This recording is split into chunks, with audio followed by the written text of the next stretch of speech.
Here, buddy.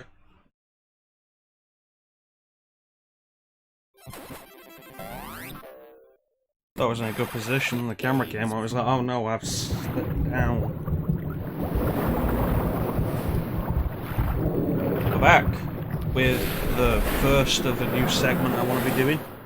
We're going to call the Sunday Showcase.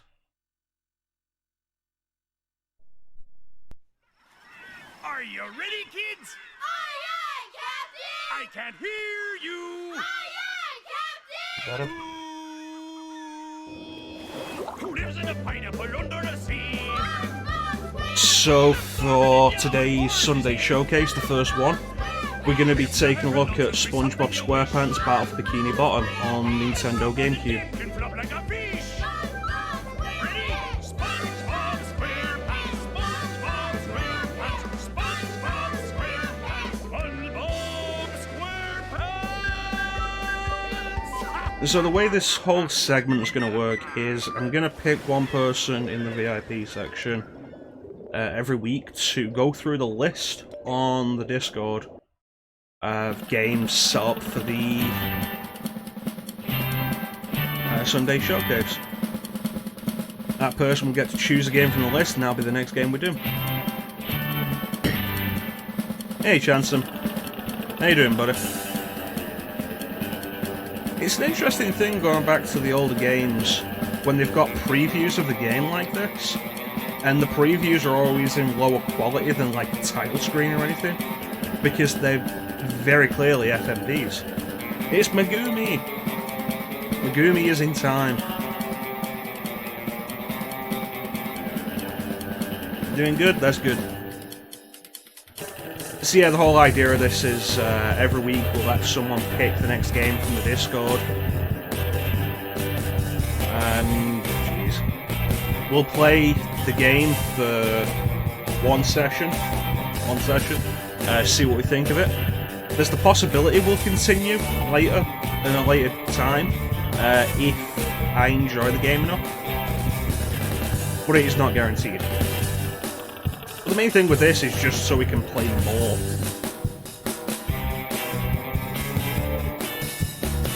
Yeah, when I noticed Sandy was there without her helmet on, I realised exactly why it was. It's dried out SpongeBob. So I've never played this. The only SpongeBob game I've played was the demo for the SpongeBob movie game. Hey T. It does a good... I'll agree, this does do a decent job of making the game look like fun. Showing off all the characters you can play as.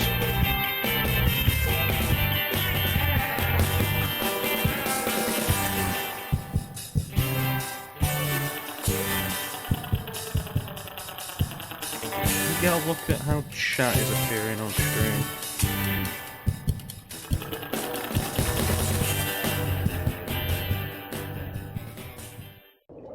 Yeah, it looks okay. Are you ready, kids? Aye, aye, Captain! I can't hear you. Aye, aye, Captain! Okay, since we're only doing this for one stream, let's get started. Pineapple under the sea. Rumble on. Red and yellow and Boris is here. I like that Max and Rumble on is SpongeBob's house, and the opposite of that is Squidward's house. That's nice. So here's something that everybody's probably going to disagree with in the chat. Oh, should we watch some trailers?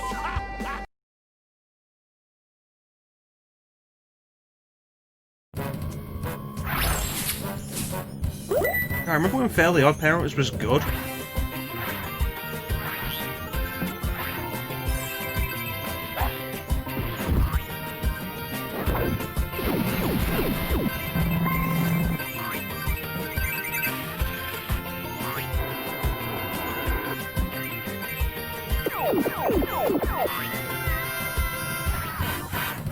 I don't know, this isn't selling me as well as the intro cutscene, that intro bit for Battle for Bikini Bottom did.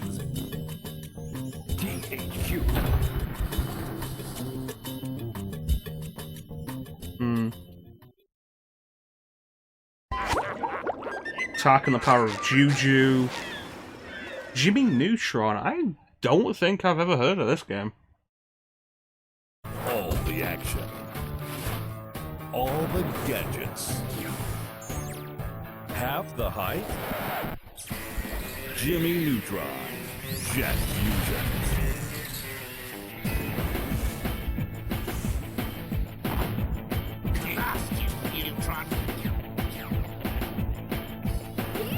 It's amazing how the game's graphics are basically indistinguishable from the show's graphics. Jimmy Neutron. Jet Fusion. Rated for everyone. That didn't look particularly interesting. Yeah, the thing that VHS preview. The thing that a lot of people are probably not going to agree with, I have never liked Spongebob Squarepants as a show. Never been into it.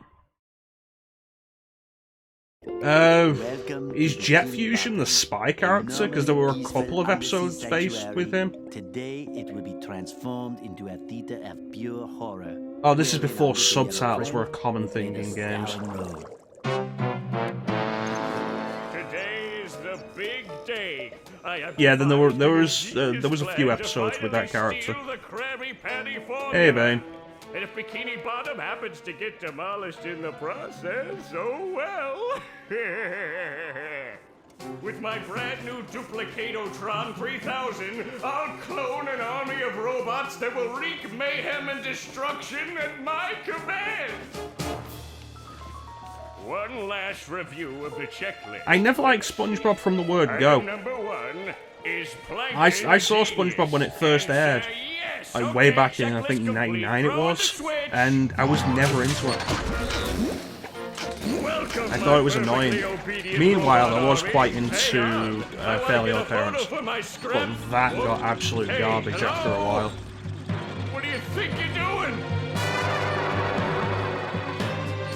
Oh, no, wait! But I'm your master! I made you! No! Oh, my good China!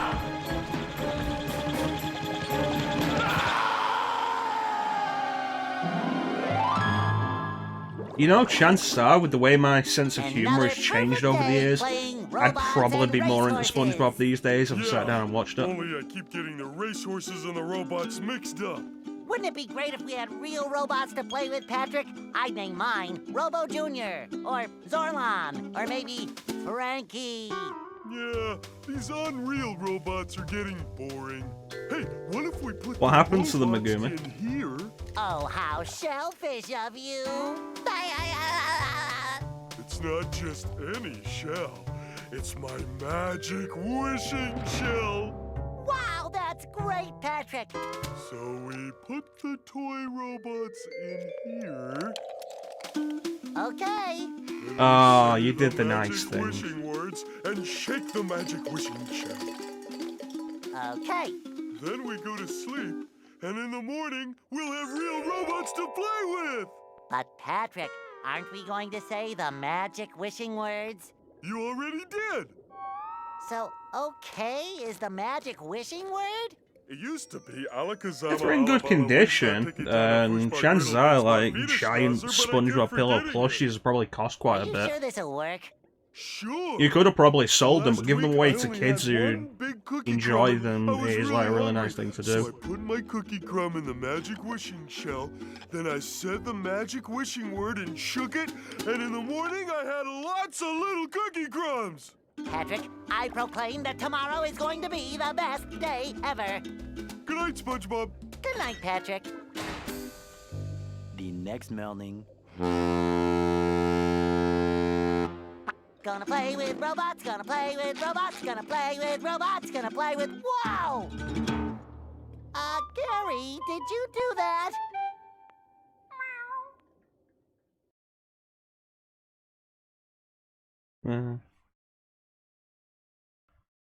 Yeah, Gary. Yeah, that's It understandable. sure looks like we're in a doozy of a pickle. I think I'm gonna have to learn a lot in order to fix Why have this subtitles mess. in this part if you're not going to have it previously? What a fantastic idea! These signs will provide important tips to help me out.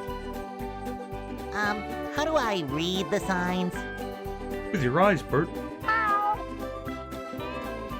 Oh, okay. Press this button to read the signs. Ah, see, there's the trick. They didn't record different dialogue for every console. Press this button. Not press the R button, press this button. So if I want to come back and talk to you again, just walk up to you and press this button. I'd better get started now, Gary. I think that this is going to be a very long day. You're not even looking at him, Spongebob.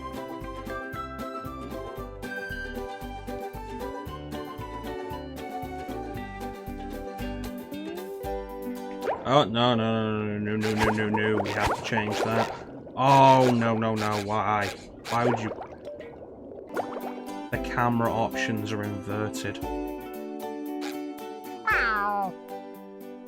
Give me some credit, Gary. I The remember. hardest thing Press this about button going back to read the old signs. games like this. The controls.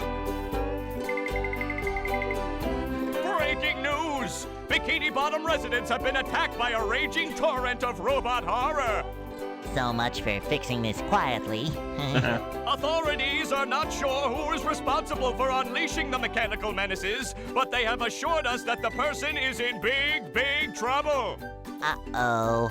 Did I say big trouble? I meant so enormous that it's hard to comprehend trouble. We'll keep you posted as this tragic story unfolds. Tragically, we're sure. Yeah, it's better lip syncing Sonic Adventure. It doesn't look like it, like, there's your options. Like, maybe there's different options in the main menu, but I doubt it.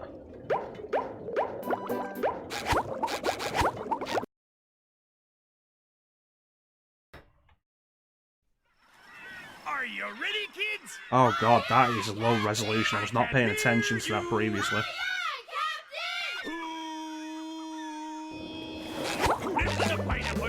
Yeah, that's it.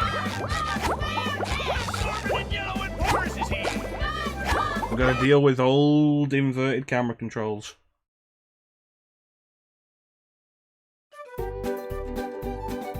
Okay. Give me some credit. Yeah, I was trying to read the sign, Gary.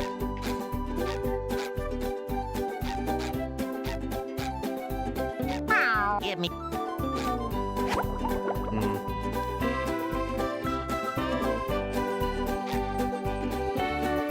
I'm trying to think if they had camera options in the in Simpsons Hit and A note Run. from Mr. Krabs. And it even smells sweaty, just like him. Ahoy there, SpongeBob! As a faithful crew member of the Krusty Krab, you've been, promoted to That's head not Clancy shiny Brown. object collector. Wow! A promotion! That's right, a promotion. So what this here new job entails is you collecting all these shiny objects that the robots are leaving behind and bringing them to me. Now stop seahorsing around and get busy collecting. That's not Clancy Brown.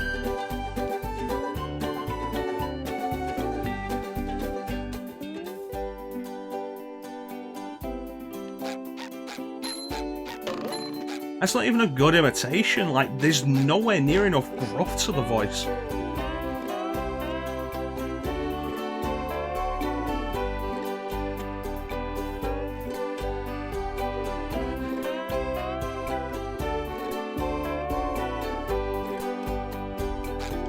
It shines!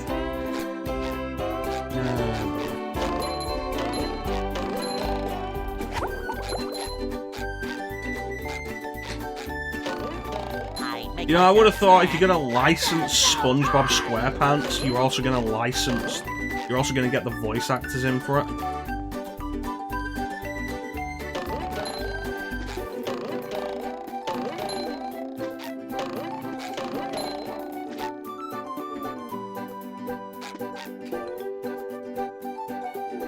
And Clancy Brown's done other stuff. I imagine that the first Spyro game didn't have a huge budget. know that had Clancy Brown.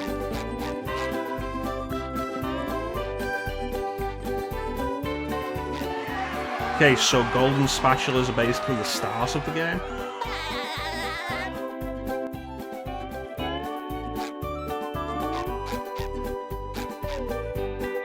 Imitation crab. I need to find 10 shiny objects.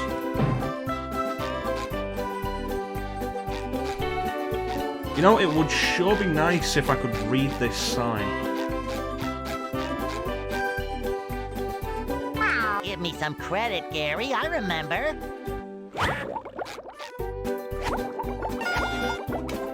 Nope, can't do it.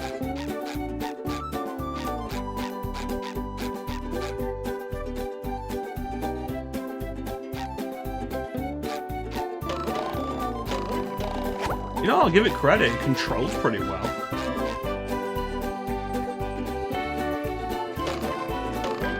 It's pretty responsive.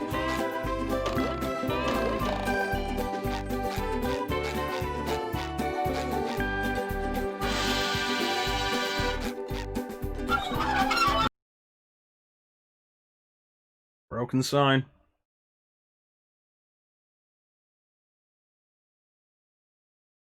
Ah, there's nothing like the sounds of your own neighborhood.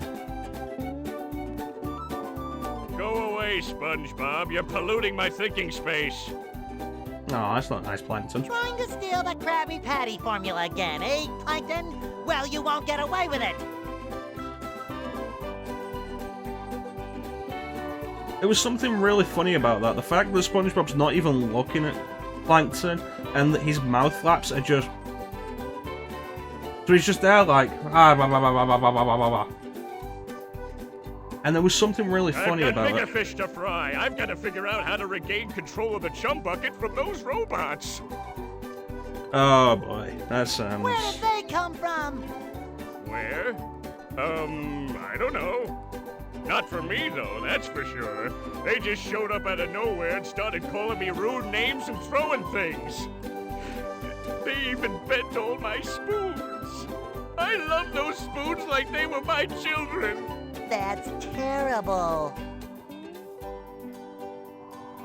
That's terrible. Oh, won't you help me stop them? I like SpongeBob to come before across they as so bend all my malicious. forks? Not the forks! Of course I'll help. But wait, I'm supposed to collect a whole lot of golden spatulas. Golden spatulas, eh? SpongeBob, if you can get me back into the chum bucket, I'll give you a bucket full of golden spatulas.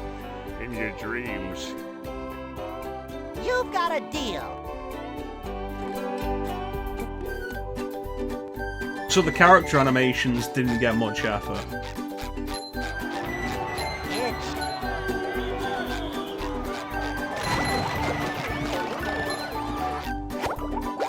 Yeah, this looks pretty fun. It controls pretty well. That's pretty neat. Sometimes pushing a simple button is the most satisfying. Push, push, push, push. Do I have to try and find my way up to...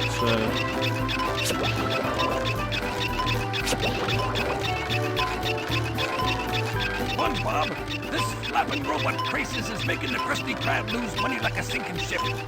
No money means no more Krusty Krab. No more Krusty Krab means no more fry cooking for you. No more fry cooking? But because you're gullible, I'm gonna help you out. And of course make a small profit in return. I've got a few golden spatulas that I'll be willing to trade to you for some of those shiny objects. Well... Well, that noise wasn't incredibly obnoxious. Of course. What are employers for? Besides, them shiny objects is worth lots of money. Your treasure chest's looking a bit light, boy. Do you think I've got bilge water on the brain? I ain't running a charity here. Come back when you've got enough shiny objects to trade. You know, if you can't get Clancy Brown, I would have thought the smartest idea wouldn't be to include Mr. Krabs. It'd be to say, like, Mr. Krabs is off somewhere doing something. Which is why he's not in the game.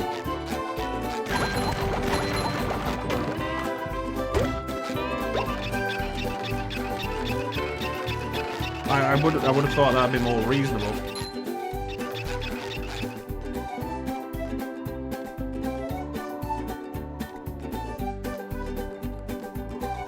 Got enough shiny objects. Oh boy, I love repeated dialogue in my licensed video games.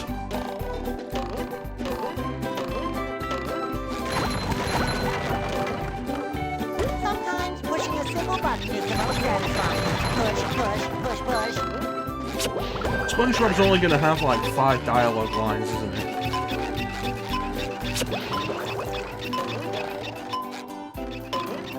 Come on.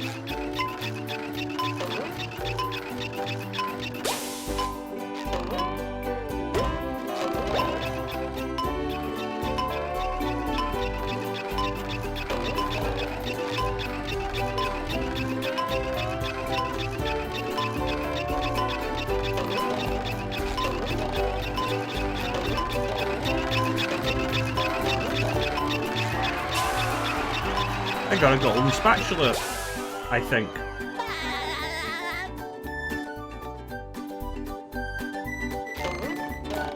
I'm going to assume there was a golden spatula there.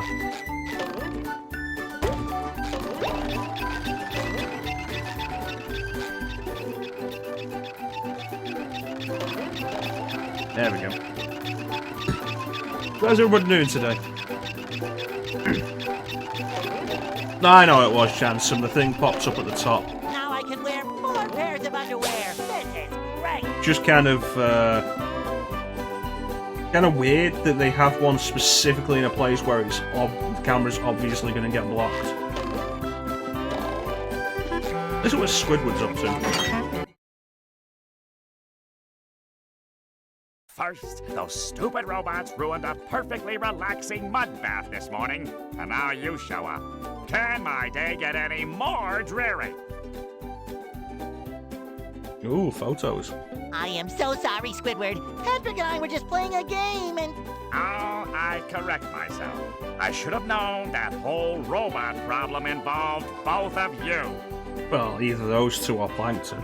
Squidward, I don't know what to do. How can I fix everything? Why don't you move to another town? That should help out more than enough. Ha! Ha! Move to another town. I cracked me up. But seriously, just jump around like an idiot. That should at least make me smile.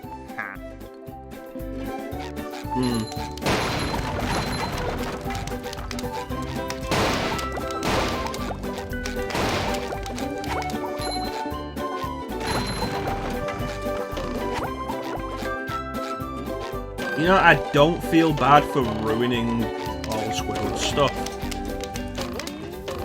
This ain't like in Kingdom Hearts where, you know, you feel bad for letting Pooh and Tigger ruin Rabbit's garden.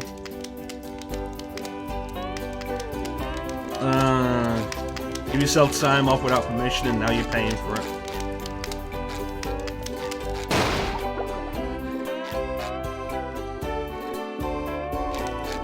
He has bad taste. You're in my life. No, I'm not.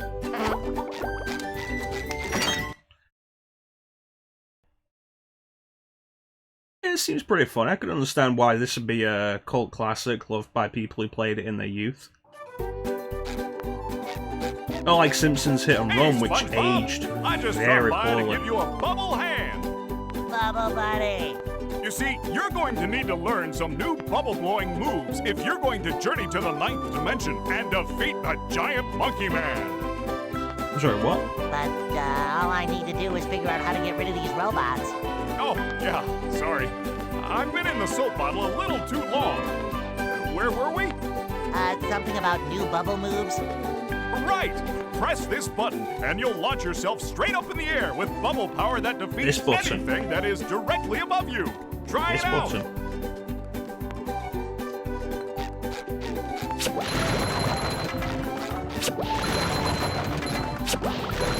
It kind of makes me think of Wario Land.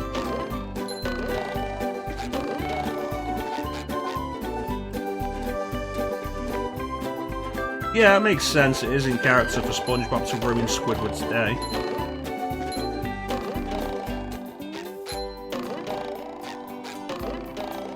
Yeah, if you can't make your own hours, then why are you working from home?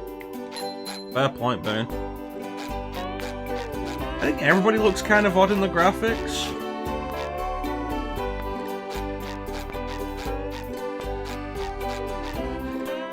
Usually the case. It might be because Bubble Buddy is transparent. Hey, Lino. Hey, How you doing? Patrick. Nice sock. What sock? The one you're standing on. That's right, SpongeBob. Oh, that one. It's lost. Well, if that one's lost, where are your other socks? They're found. Oh, they're more lost. A bunch of robots came through here and stole my whole sock collection. I could use some help getting them back. I feel like by this point, this was what, like 2003? Eye tracking and head tracking was a very common thing in video games that they could have done for these interactions. Sure thing, Patrick. It's What are really best weird that friends they for? haven't. Okay then, for every 10 socks you bring back to me, I'll give you I'm doing okay, a Lino. golden turkey I'm doing basket. okay. You mean spatula? Bless you.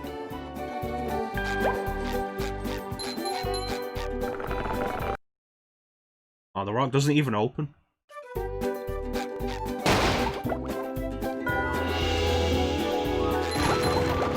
That seemed kind of unconnected.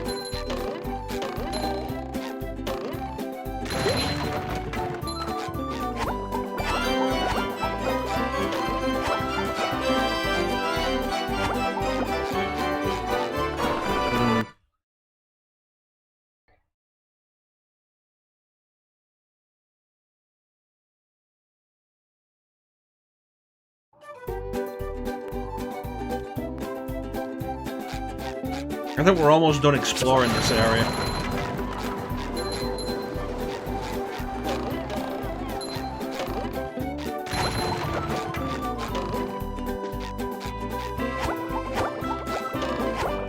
If I can't get jellyfish jelly, what's the point of the jellyfish?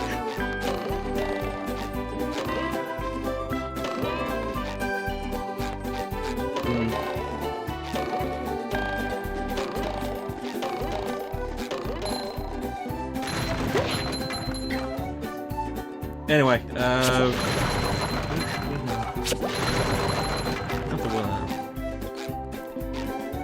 oh, thank you for the 1,500 bits, Lino. That's super kind of you, thank you. That's a lot of bits.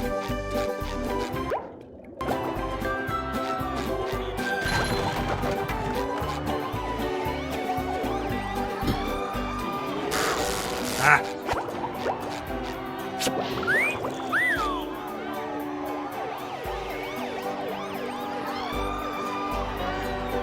Thank you.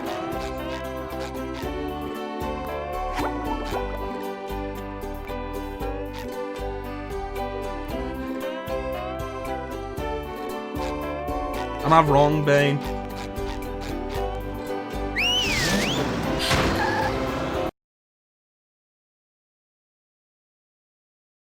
Yeah, like I said previously, the only SpongeBob game I've played before this was the movie game rolling demo. green hills of Jellyfish Fields, a place to experience nature was a weird at its fucking most castle. raw, and sometimes a bit tender from the stings.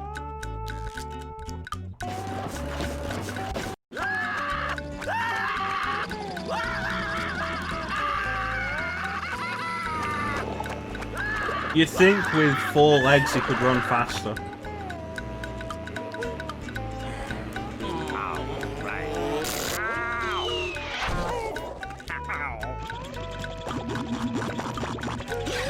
Need to be able to Squidward, exploit are them. you okay? Curse of the Krusty Krab. Curse No, of the I'm Krusty not Krab. okay. You know, I actually don't know Head. that. Do I look like I'm okay? Well, I mean, to be fair, a lot of the licensed I mean, games, especially in DS, really do blend and you look together. clammy, and oh my gosh, you're bald! I've always been bald, but now I'm stung all over.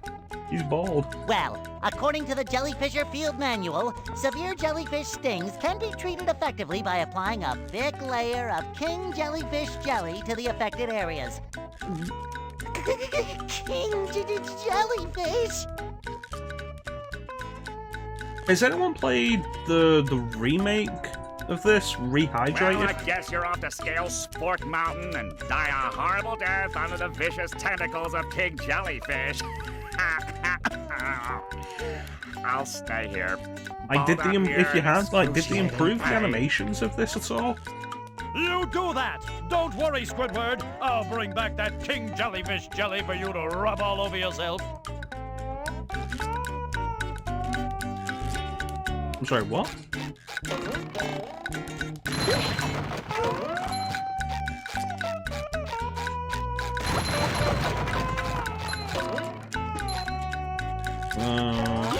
Just my side. Like, is that a joke I'm just not getting?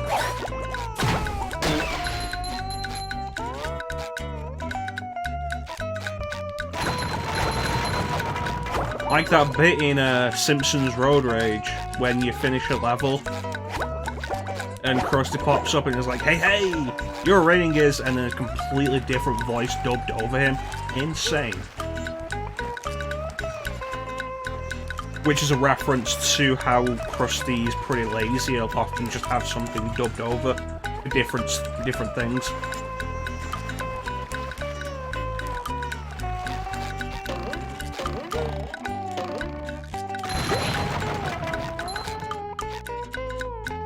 Yeah, the O does look a lot like a D, doesn't it?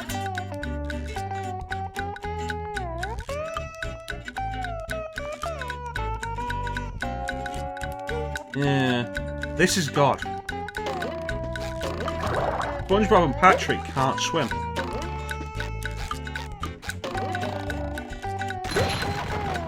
It's jellyfish day. I'm going fishing for robots. Of course, the real question is, when do I get to play as Sandy?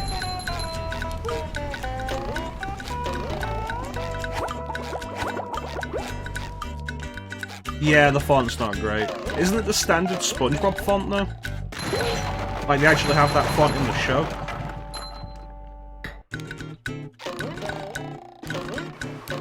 I mean, I don't know, because I don't really watch SpongeBob. Take it. Going down.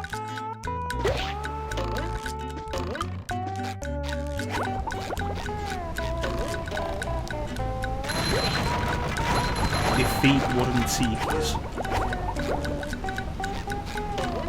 Well, it's still on Nickelodeon, they keep airing it. Keep making new episodes. I heard rumours that Nickelodeon is actually working on a spin-off for it now.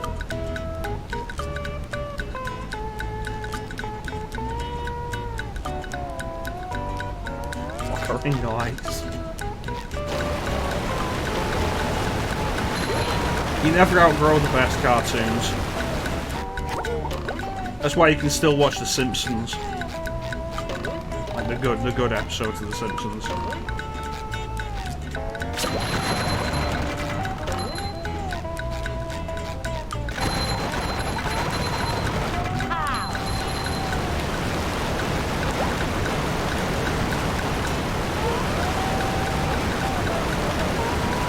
I gonna die if I go for that? Yes.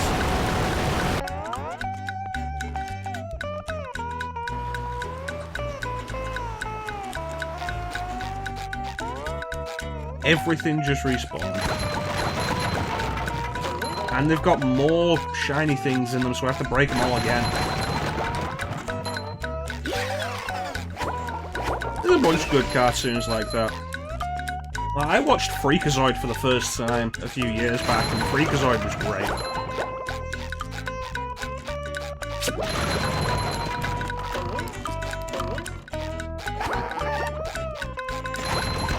You know, I never saw Tailspin.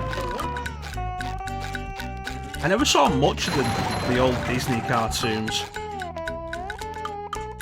Like, I never saw DuckTales. I only ever saw the DuckTales movie. I never saw Goof Troop.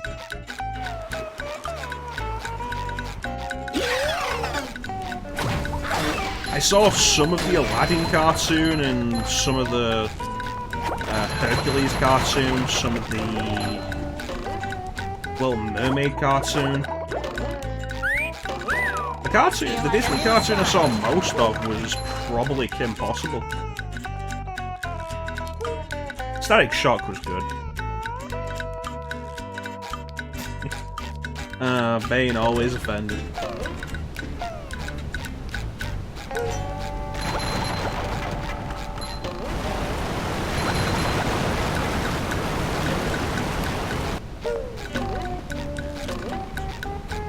Saw a bunch of Animaniacs as well.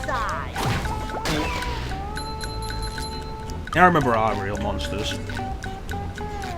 I vaguely remember Angry Beavers. Hey, Sina. How you doing?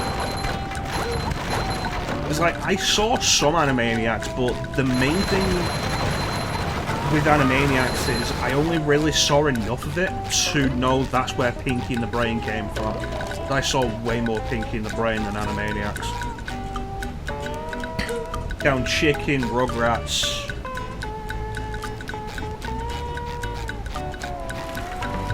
Yes.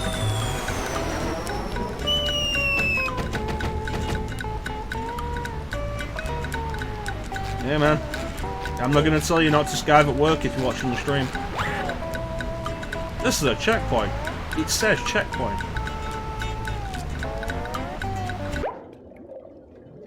Does this game have lives? That's neat. Oh yeah. Same's true of like a lot of cartoons like that, like The Simpsons. Like the classic Simpsons episodes having fantastic writing that you loved as a kid, and then you go back to them as an adult and appreciate them on a whole different level that you just didn't get as a kid.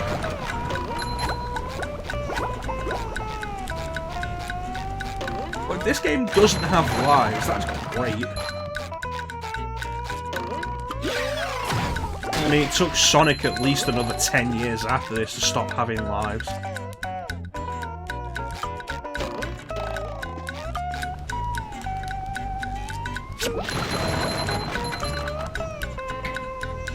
No, I didn't know they were doing anything new with Animaniacs. Did they replace the voice cast like they have with a lot of the reboots of classic 90s cartoons?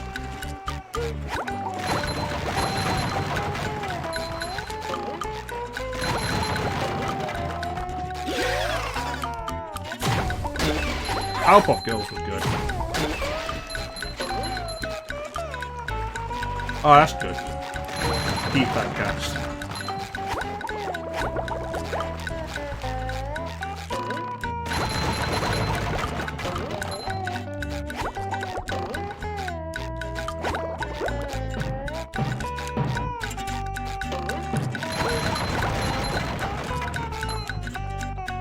Can I get that from here? No. I vaguely remember Gargoyles, but I don't think I ever saw much of it.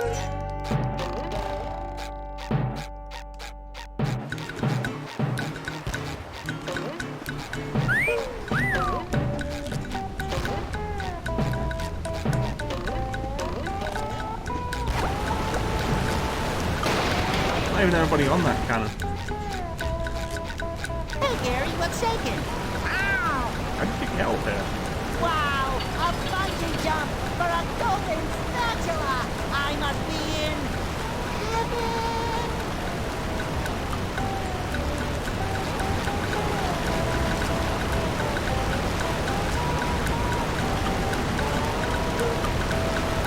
Well, let's give this a go.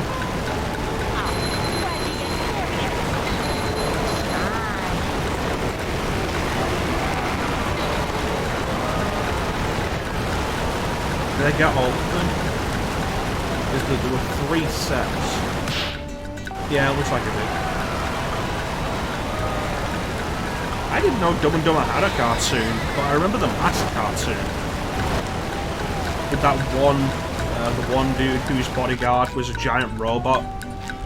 Like, that could like take off its head and was like a spider head.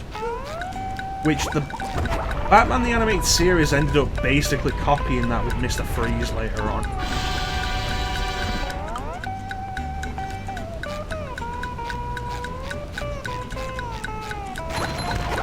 Got cartoon now. That'd probably explain it. We didn't have Cartoon Network for a lot of the time I had as a kid.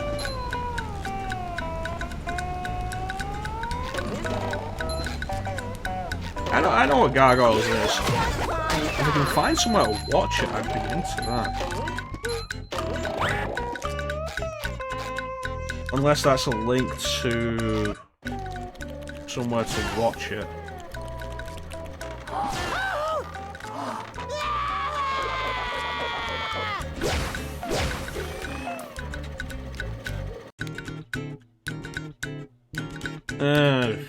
Disney Plus.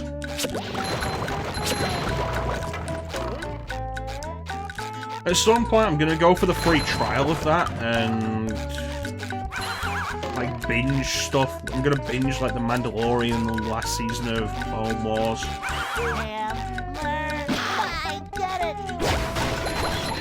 I wonder if the last season of Clone Wars is ever gonna be put out on Disney on a DVD at any point.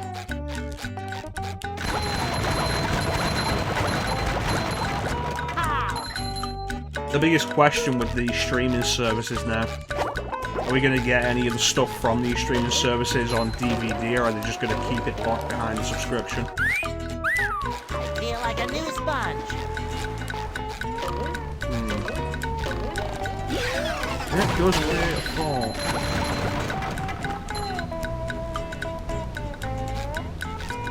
Nope, nobody saw what you just wrote, Signer. It was okay.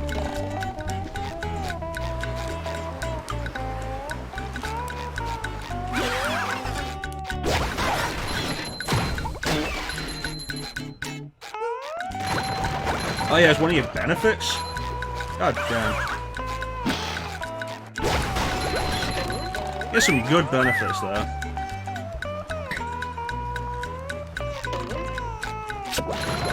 But yeah, you know, this is pretty fun.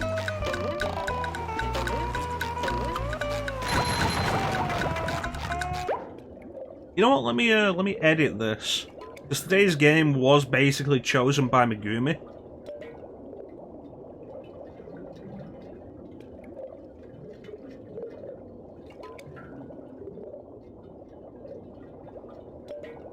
There we go. Since every Sunday showcase is going to be chosen by one of you guys. That's cool of you, son. That's cool of you. I mean, I already have Netflix, but, you know. I've not watched anything on Netflix in a while. I've been catching up on the last few seasons of South Park recently. Because a couple of years back, I caught up completely from start to current with South Park, and it was a good time. And then I caught up and I didn't watch it again until very recently. And I've been watching all the more recent seasons. Which have their ups and downs, honestly. Though the same is true of basically anything like that.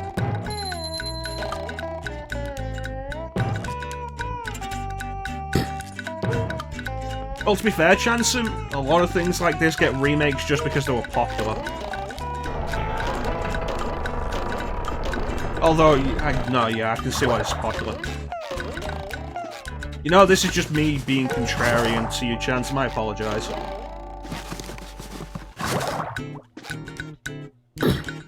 I appreciate it, Sona.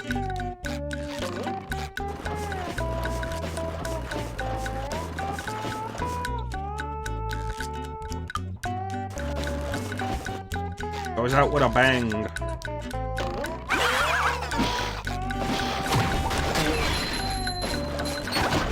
Yeah, it's creative. It's visually, for the time, visually fine. I'll make fun of some of the stuff, but visually for the time, it looks fine. I don't know, I rarely hear people talk about the movie game. And the only reason I even really know about it is because I had the demo for it on the original Xbox.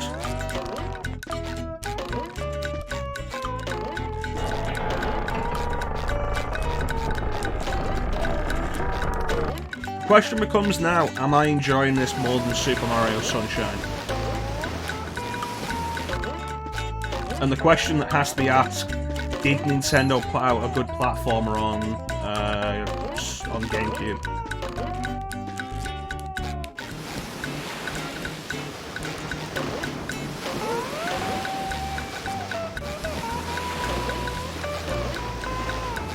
Did they? But yeah, currently in the Discord, let me throw the Discord link there. Currently in the Discord, in the Mecha's List channel, we have the list of all the games I have lined up for Sunday Showcase at the moment. I will be picking somebody to choose the next game for next week at some point during the stream. Yeah, you mentioned Boundary Break. Boundary Break's a great series. Like, some of the stuff they've done on some of the Sonic games is great. The Resident Evil 4 episode they had was really interesting. There was the thing I brought up during the Dark Side Chronicles stream we did a while back. When you find Ben's dead body in the RE2 section, and Ada just disappears when you look away. Boundary Break actually took a look at what happens there. It turns out she just sinks into the floor. Boundary Break's really cool for that kind of thing. The episode they did on Final Fantasy VII was interesting if you never saw that.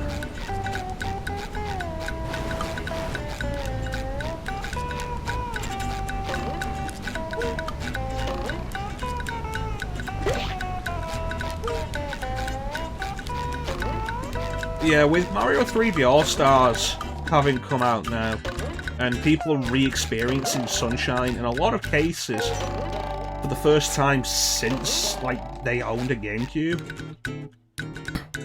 Oh no, check out the FF7 one, it's really interesting. But yeah, in a lot of cases, for the first time re-experiencing Sunshine since they had a GameCube. It's interesting to see the internet rise back up. And like over the weeks it's been, Sunshine's a great game that's really unfairly maligned and forgotten for no real reason. And then as those people have gotten further into Sunshine, they're like, no, Sunshine's the black sheep in the series. It shines!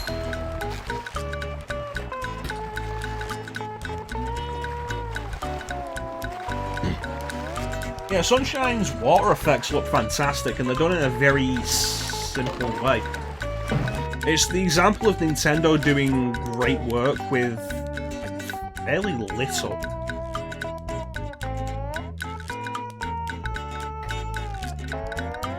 Oops, there's someone in the Discord.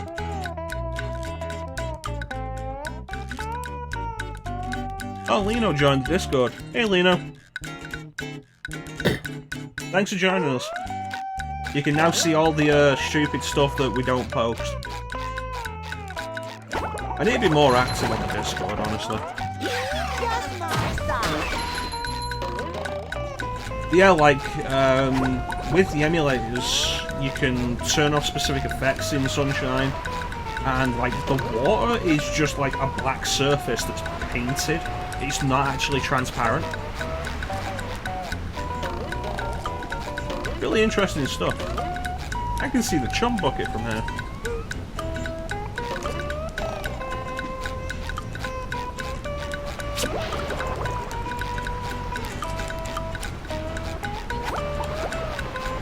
You know, Ken, I wish I had a sprint.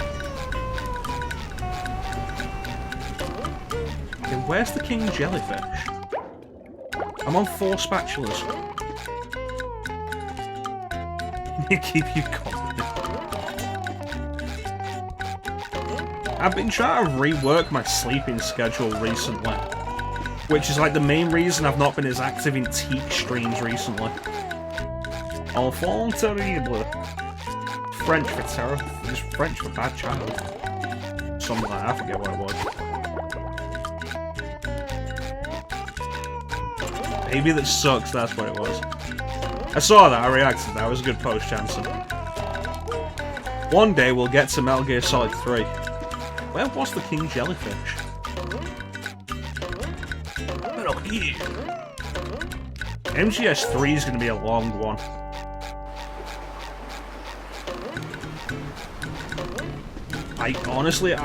It was a bad idea to do the plant chapter of MGS2 in one session with doing all the cutscenes. But MGS3, I'm not even going to try and do that in one session. That said, we did have the idea yesterday when I was talking with Ninja. Really just the idea that it's not... God, no. It's not that MGS2 is particularly long. The issue is that MGS2's cutscenes are incredibly overblown. Which has led to the thought I might do next weekend. Next Saturday. Because Saturday is the day I'm kind of setting myself for doing whatever I want separate from whatever we're currently doing.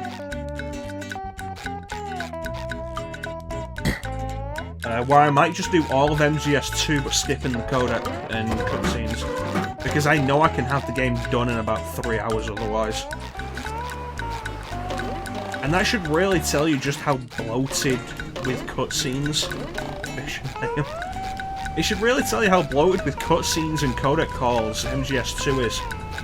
It's like Plant on its own took like 8.5 hours, I think. With all the cutscenes and codec conversations. Put it all out, I can do Plant and Tanker in about 3.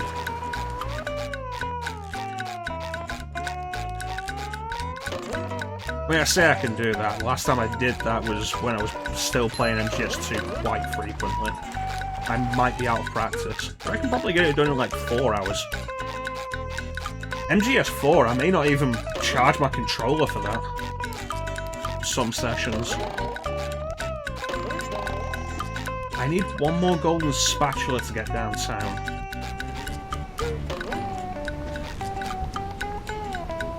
Put the week off. Is a week long enough? It really is the point though, like, people make fun of MGS4 for being more cutscene than gameplay, but MGS2 is really bad about it. That's probably why MGS3 is so focused on gameplay. There's a lot of cutscene in MGS3, but there's a lot of gameplay as well. Cutscenes are that long.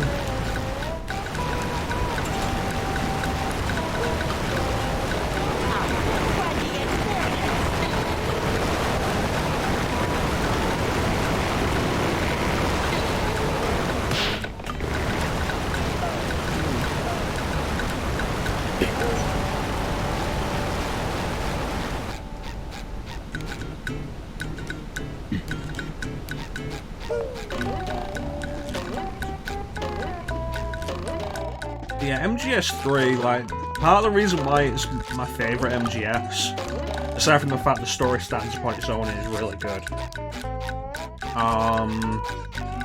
like, there is a lot of gameplay there for you to play.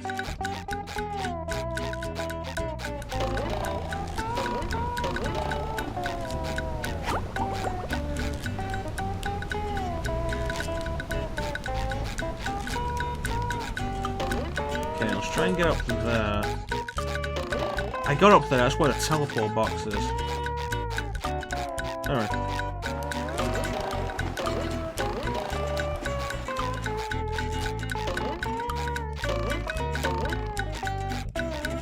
You know, keeping in the spirit of Halloween though, maybe I should mandate that next week's Sunday showcase is a horror game.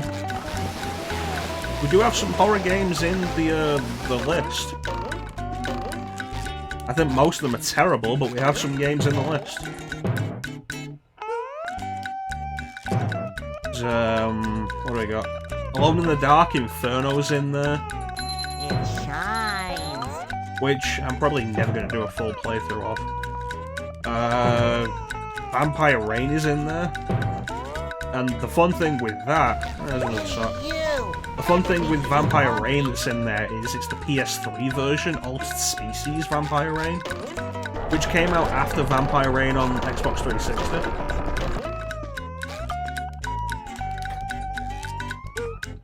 is like, unless you're into the really weird and obscure absolute crap, you probably don't know what Vampire Rain is. It's really bad. It's a bad stealth horror game on Xbox 360.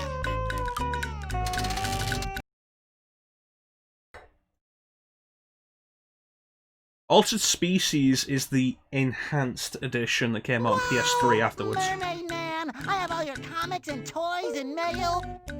Huh? What? But where's Barnacle Oh, Boy? Yeah, it's that sponge kid. And now, what was I supposed to tell you? Obscure's not a bad idea. That Patrick is surrounded by robots and needs my help. Huh? Oh, no. I think it had something to do with massaging my feet. How many Sundays do we have left in October? We only have 2 more.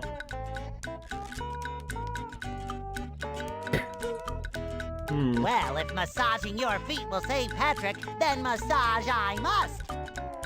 Help! They're making me hit myself!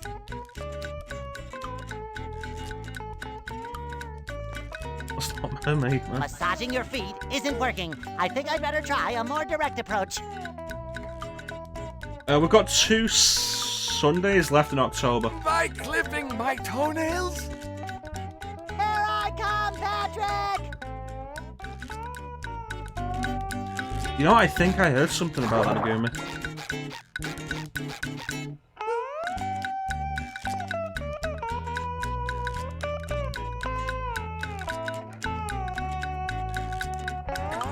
Yeah, I could do Obscure. I do have it, and Obscure 2. The Aftermath. Too pretty. Can't take it!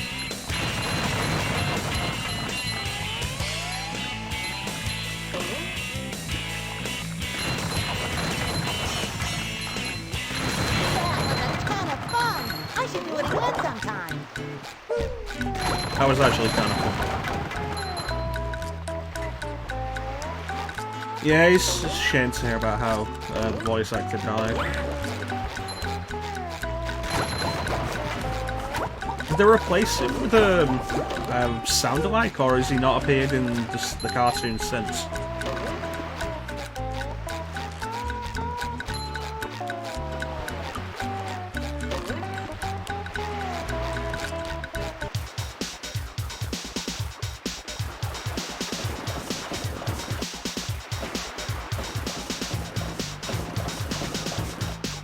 Okay, 3.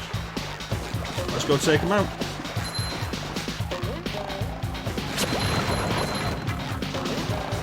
It's pretty simple, but it's designed well enough. The promise of upgrades is a good thing. They retired the character. That's good. That is good.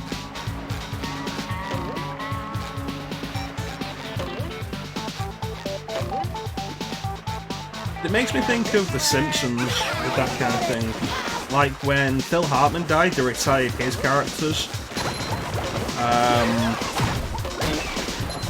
Marcia Wallace died, and they retired Miss Krabappel.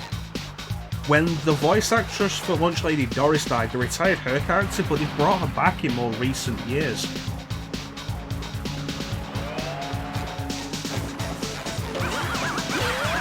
Which leaves me thinking with The Simpsons, like, sooner or later, they're gonna bring all the characters back with voice alikes, with sound alikes.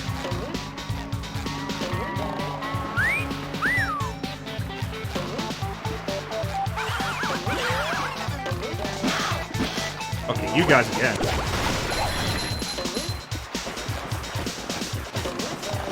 It's like the thing that's been happening recently with, I think Apu's character might have been retired because of the racism thing. But in Family Guy, they replaced Mike Henry as the voice of Cleveland with somebody with a sound-alike they found on YouTube, apparently, who sounds basically exactly the same.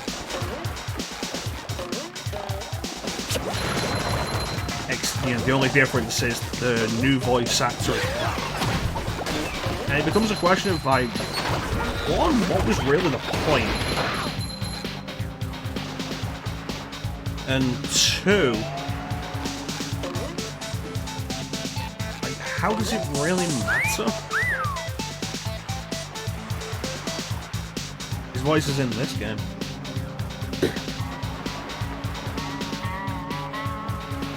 That's a neat idle animation. Yeah, I don't get the whole thing of replacing voice because the character is a different race. You wouldn't do it if it was the opposite. And even more so, replacing the voice with somebody doing the exact same voice. If you really want to argue political correctness bullshit, that feels like that undeniably.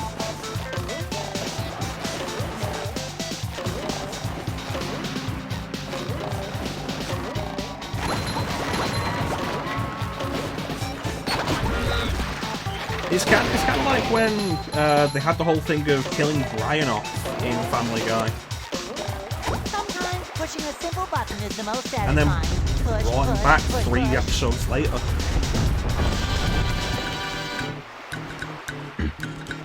And the entire thing was basically a big publicity stunt.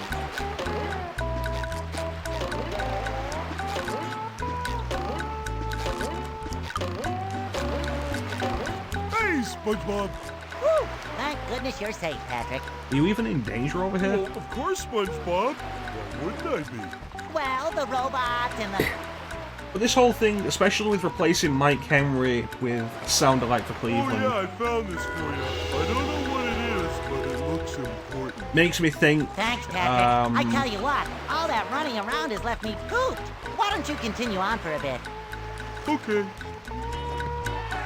The big thought is that Simpsons isn't gonna stop until like somebody who does like either one of the major voices or a bunch of the minor voices dies.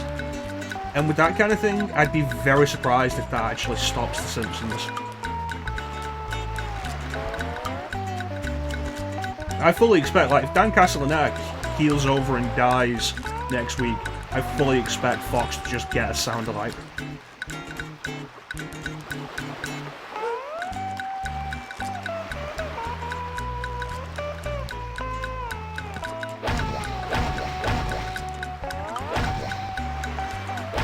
That's a weird looking animation.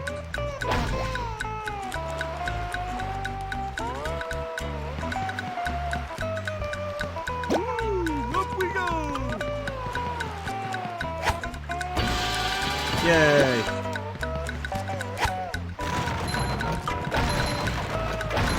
I didn't read that. What?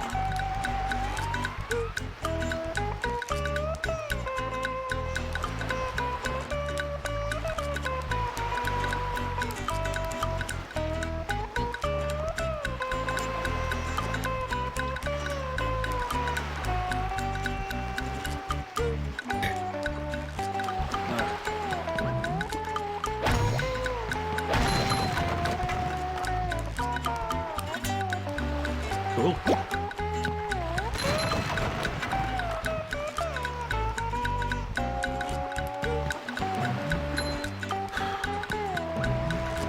Pretty sparkly.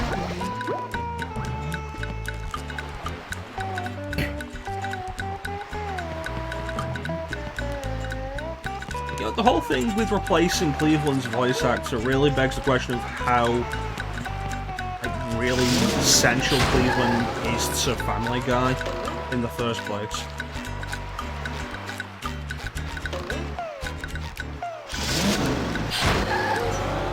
So essential they gave him his own spin-off and it really didn't change Family Guy that much.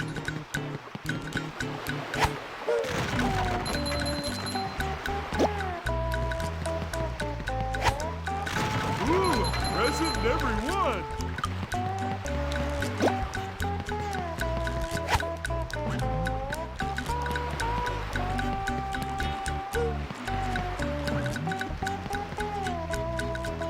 I don't think that's supposed to work like that.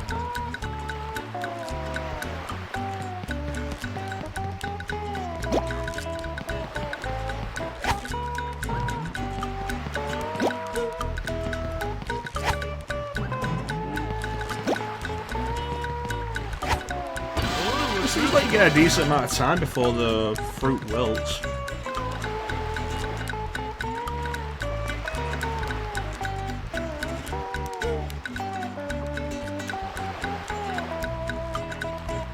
I'm sorry, what? I just completely blanked on that. Take a fruit, stand on the pink starfish, throw the fruit at the target side. Okay.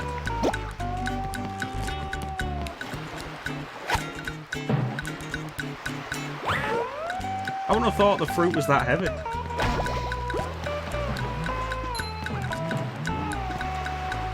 Under Tiki.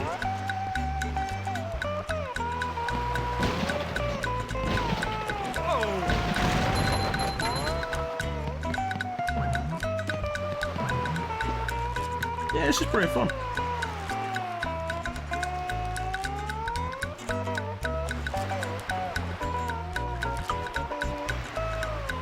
Let me see this.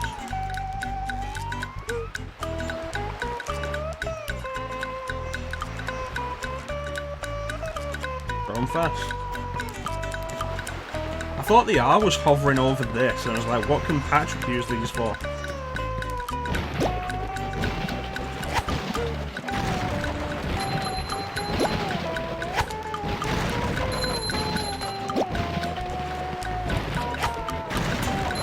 There we go. Oh, neat.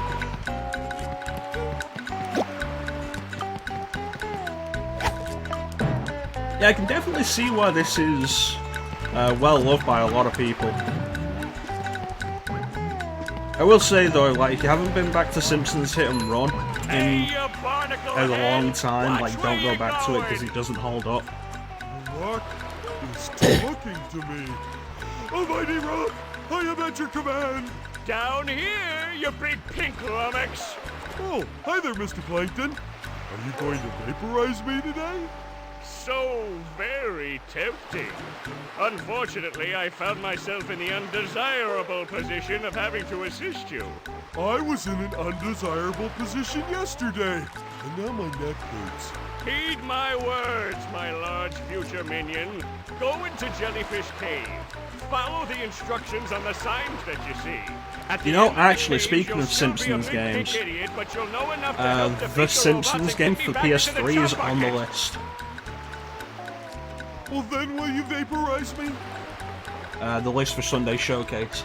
I've heard it's pretty good. I've just never really played it. I did play the DS version, which was a 2D side-scrolling platformer that was kind of neat. Oh, thank you! I've played a bunch of the Simpsons games over the years. Road Rage is decent enough. It's a Crazy Taxi clone.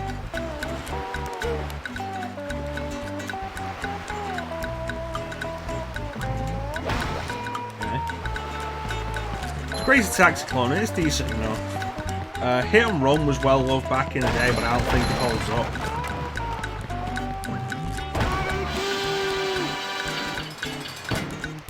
Simpsons Wrestling on PS1, I had that, and that was pretty bad. I never had Simpsons Skateboarding, like, largely because that was exclusive to the PS2, and at that time I had a GameCube. So I got Simpsons Road Rage and Hit and Run, but I never got Simpsons Skateboarding.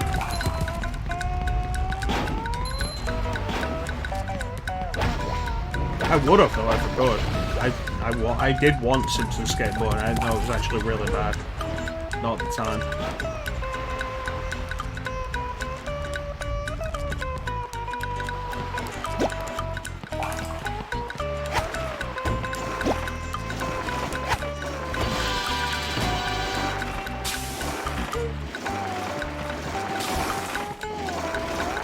Yeah, isn't Escape from Camp Deadly supposed to be pretty decent, Bang?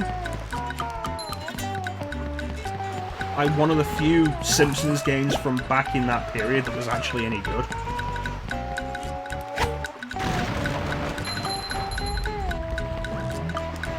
Because, like, Bart's Nightmare is usually considered pretty good, but it's very obtuse. Like, if you're not playing that with a guide, you aren't going to know anything that you're supposed to do.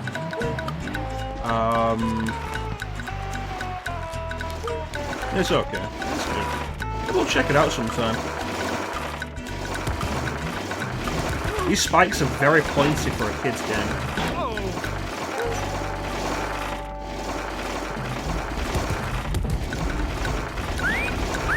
That's much better. Bart vs. the Space Mutants. Here's a bit of weird, obscure MechaChrono trivia for you. It's like, you think of Bart vs. the Space Mutants, and chances are you've played it. What did you play it on?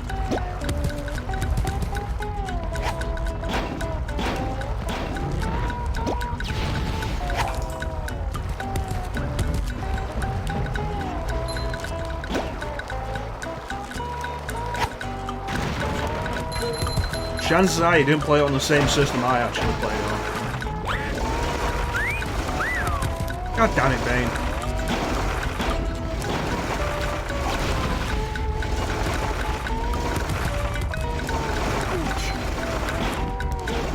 Yeah, I played it on my dad's Amiga. Does anybody in America, like, does anybody outside of the UK even remember Amigas? Did America have Amigas? America had to have had Amigas, didn't they?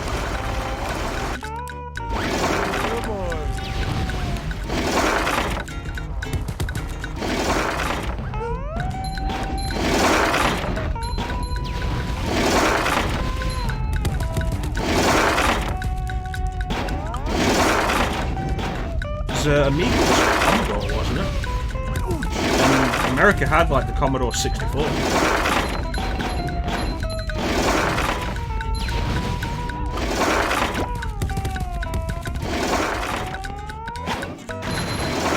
Nice.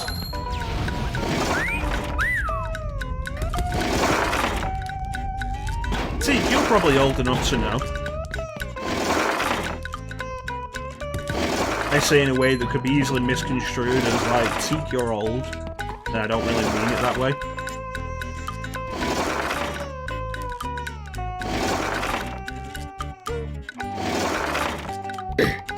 Did America have the Amiga?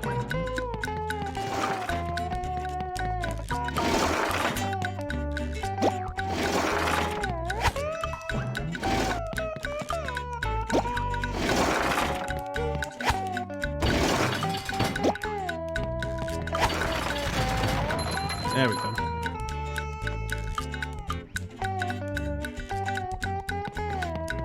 I haven't seen one in years.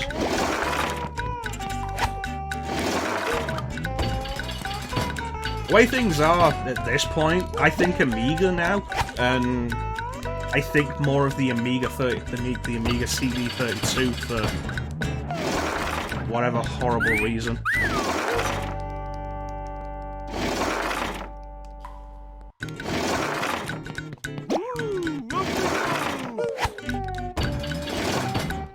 I don't know where, like, what time zone UTC is. I'm sorry, I didn't read that, what?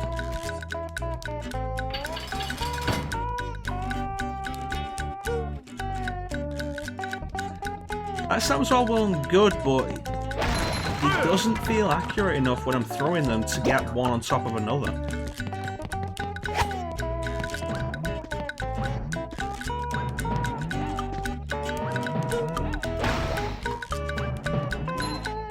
Oh, you can climb ledges, nice.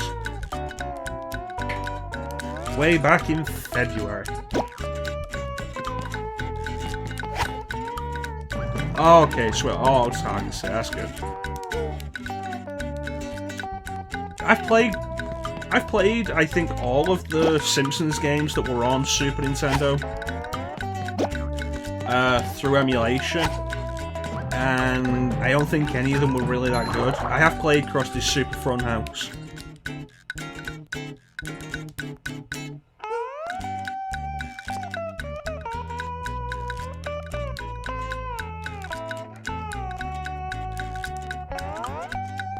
Think about it, it was probably one of the better ones. Like, it's definitely better than like the Itchy and Scratchy game.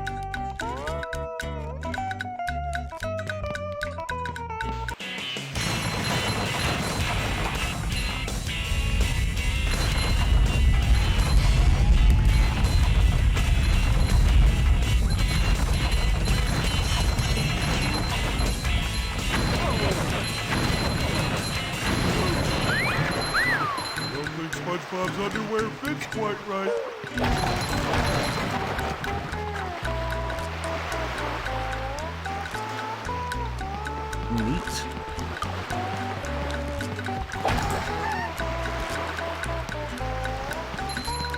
Way back in last year.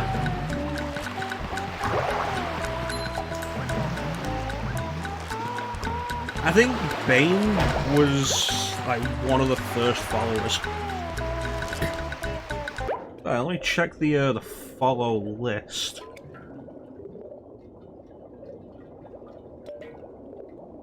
I think there is actually a couple of people before Bane. But they're people who don't really watch the stream.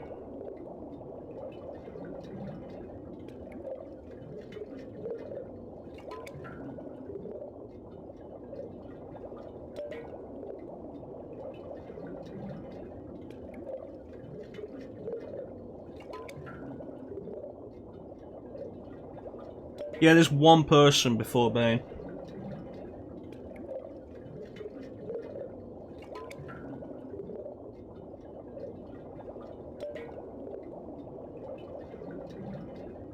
Ninja!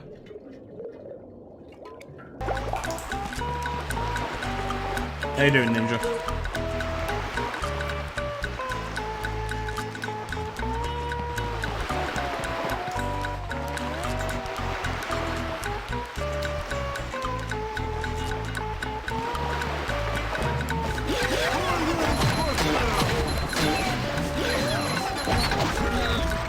Run.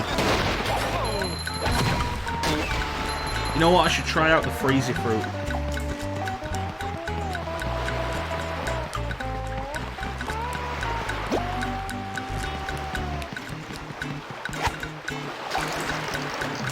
Oh, sweet.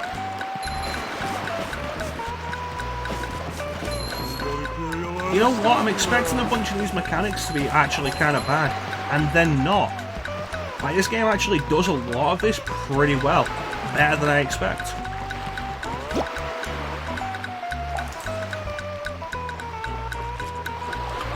Yeah, the test streams. You helped me out during those. Making sure everything was actually going well.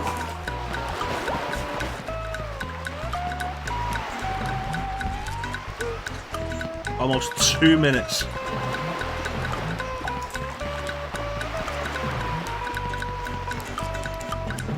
I guess, like, you could argue that makes you and Ninja twin followers, T.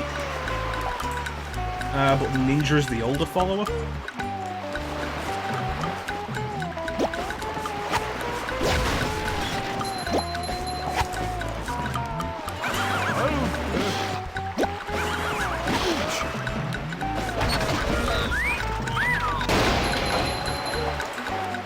That's interesting.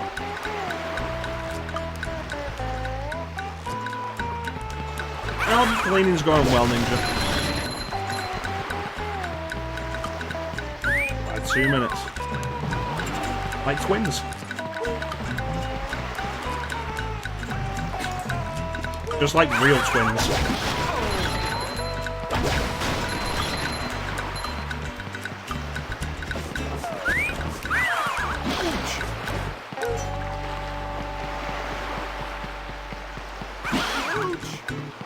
This robot's nasty. Now for that we have to decide which is inferior and which is superior. Which of you two got all the flawed recessive genes?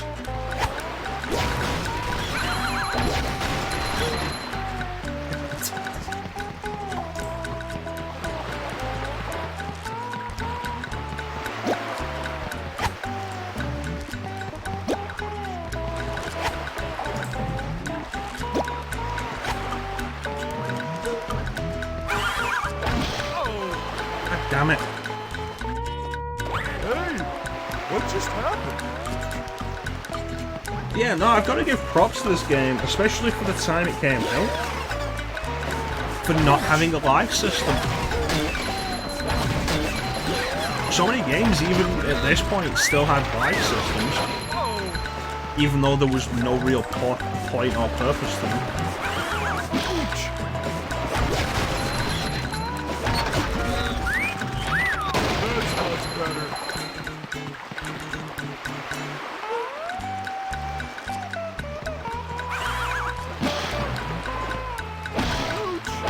You see, there's the trick, Ninja. Because Liquid thought himself inferior when he was the superior one. Snake never cared.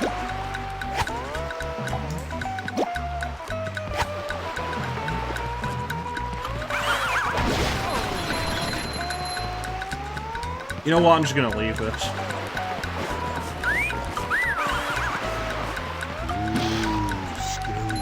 Oh, the confusion. No.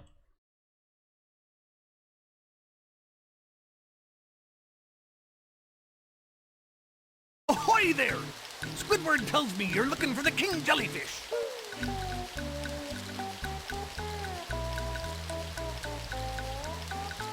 Well, the good thing with that, Ninja, is Teak sounds kind of like Snake if you scream it out loud for like an extended period.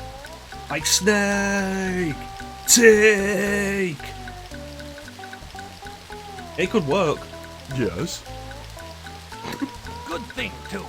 That monster has been stinging all my good customers in their poop decks. I hear that you can find him up top of Old Sport Mountain here. Go hook that beast, sailor! This is a long level. Oh boy, Mr. Yeah, it's Krabs. really blatant how I'll see what I not can do. Clancy Brown that is. And it makes me wonder, because like I said earlier, like, original Clancy Brown was in the first Spyro game.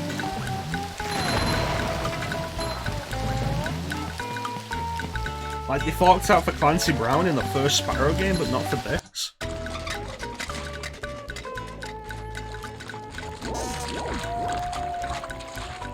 You're gonna shoot tartar sauce?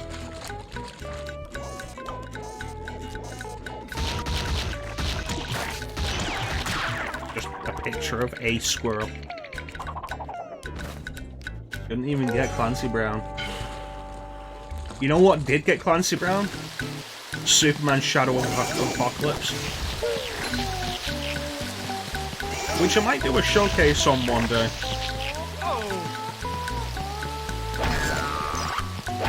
Because Shadow of Apocalypse wasn't bad. It wasn't amazing, but it wasn't that bad.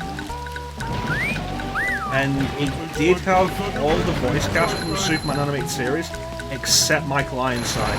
And I can understand not getting Michael Ironside. Pretty sparkly thingy. So they replaced Michael Ironside as Darkseid with Kevin Michael Richardson. Which I guess works.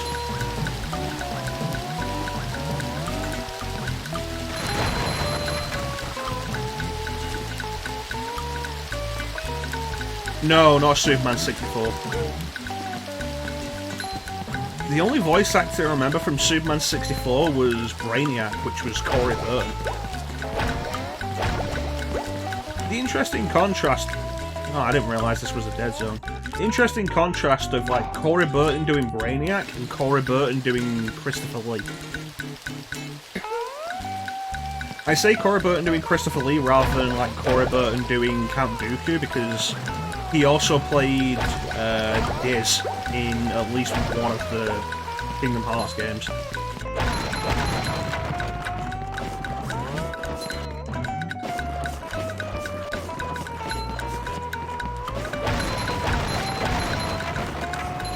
God, I should have thrown stuff at those.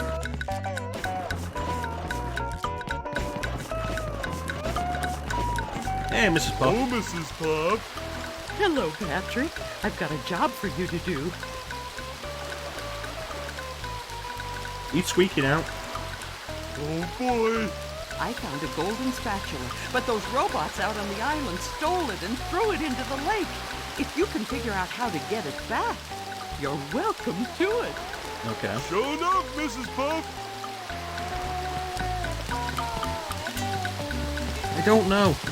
Like, the shaking... And, like, the shaking in small movements. Did you get the golden spatula back from the robots And the on the eyes? island yet? Like, the eyes shaking as well. Really makes me think she's on something. I don't catch.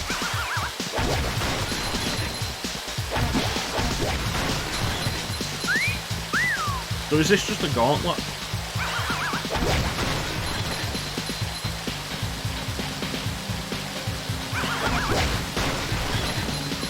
does. She looks like she's on something.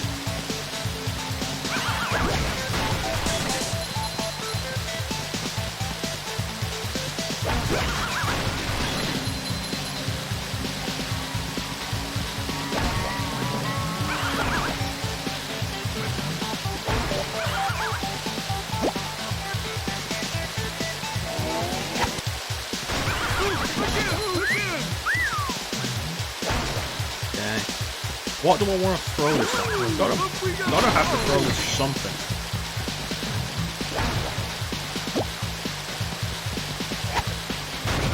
There we go. We figured it out.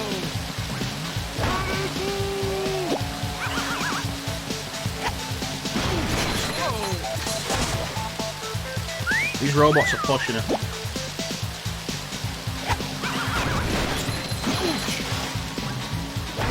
But does she have to teach SpongeBob today? God damn it. These robots are coming too fast. What just happened?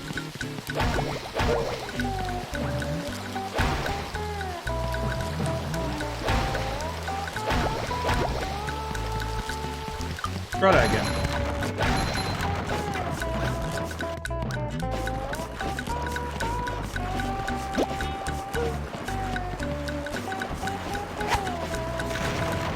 One.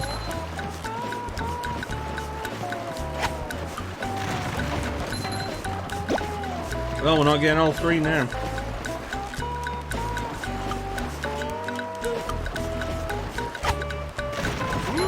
Present everyone. There's always the thing with Mrs. Puff as well. She could always refuse to teach SpongeBob. Like, the basic idea of saying no, like, never really comes up with characters like this. Which always just exacerbates problems that could easily be fixed.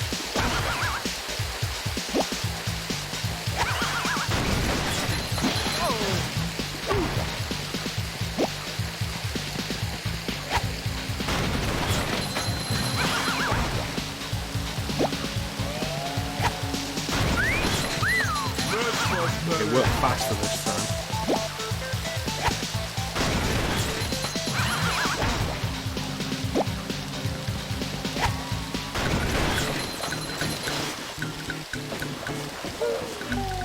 Ah, yeah, that time where I thought I'd changed my soul and I hadn't.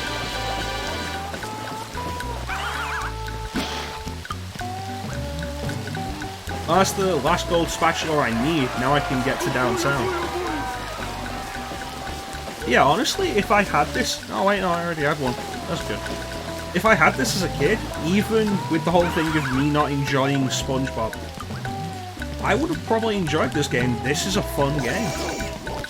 It's not overly complicated, but it does what it needs to. It works well. I've played worse games than this that I would have expected to be way better.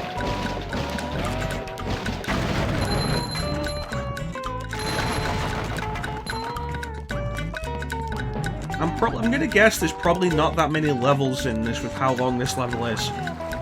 That's usually the trade-off for long levels in games like Well these. done, Patrick. You're a real star. Did I get a cookie? No. No, that's what it is. She's hops up on cookies.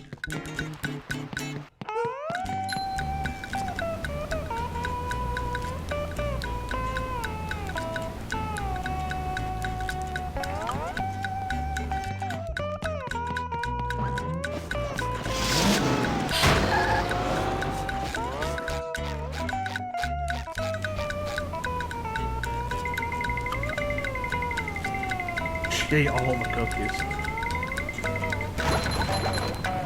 Okay, so what stops me from... Oh, okay.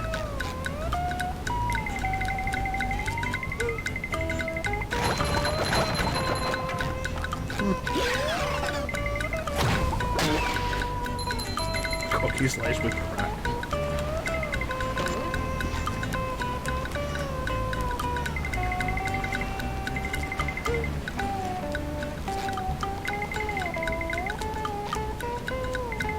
So, do they disappear when I just jump? No.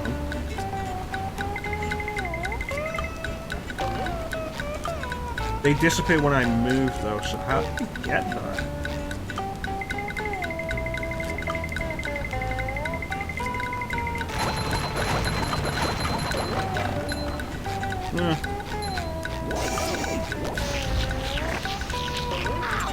Oh, that was deep.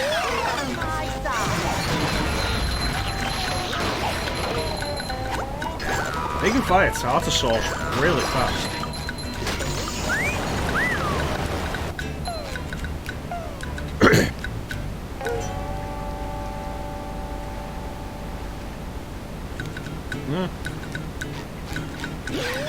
If you're gonna make your own cookies, you get to decide what you put in them.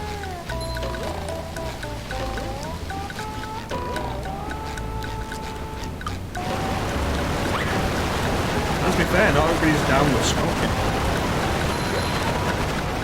It's probably healthier to put drugs in cookies than it is to smoke crack. Put your crack in your cookies rather than smoking it, and it's probably healthier. That's going to be a quote. I can feel it. Bane's going to quote that.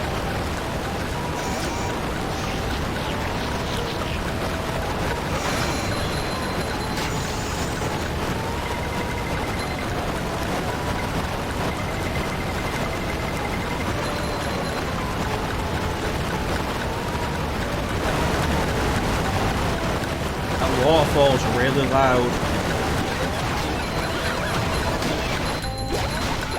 That's better.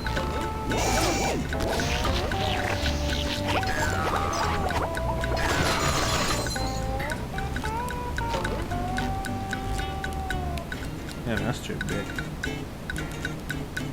That's better.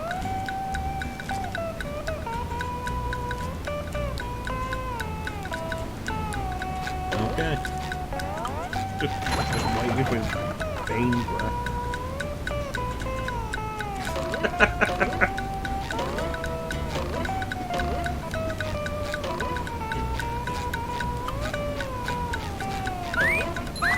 Fresh like a spring breeze.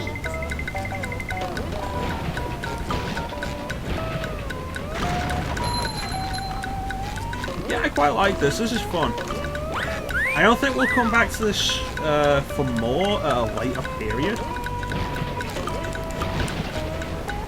But this is a good game. I totally see why people enjoyed this. Yeah, the waterfall was the most responsible of us all. Who would have thought?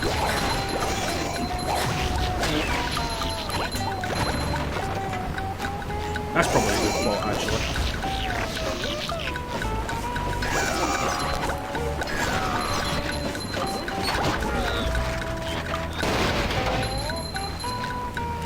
I wonder if Karen's in this game.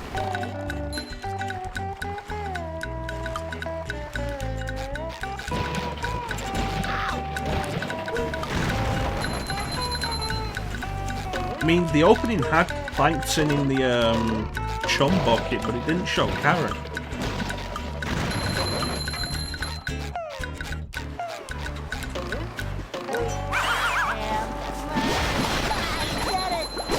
And if not going to have Karen, like, for whatever reason, maybe they couldn't get her voice actor. Like, why have Mr. Krabs when they couldn't get his voice actor? You just made a Spongebob. There's another game, and I can't think of it, that didn't have a character you'd think would be prominent for whatever reason, and they had an explanation for why they weren't in the game, and I can't remember, like, what it was.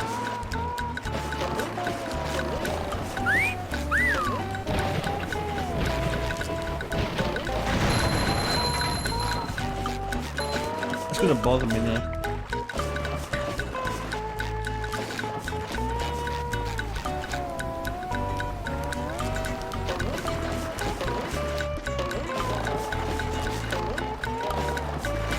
Nice.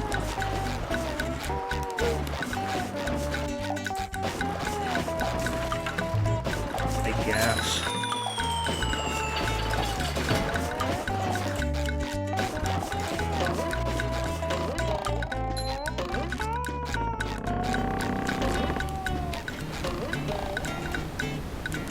We've been on this level for like over an hour. I honestly didn't expect the levels in this game to be this long. It's not a bad thing, I just wasn't expecting it.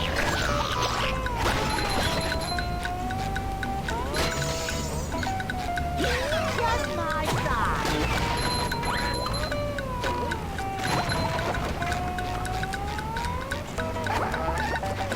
There's nothing I couldn't have done here with Patrick. Understand when you're having fun. Oh yeah, the sneaky tikis.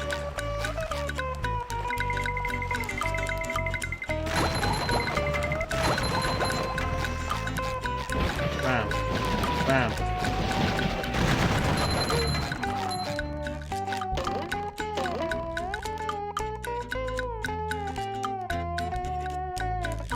I might be able to get that, but I don't want to risk it. A long way down. Yeah, it is fun. I'm glad we finally got around to actually doing this.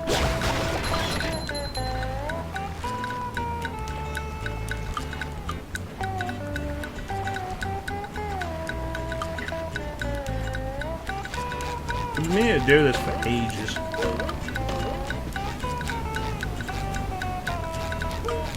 No, we're playing this on actual GameCube. I got the GameCube controller. Now, you get a look, it's not the original GameCube controller. It's one of the re-release GameCube controllers that Nintendo put out for Smash 4.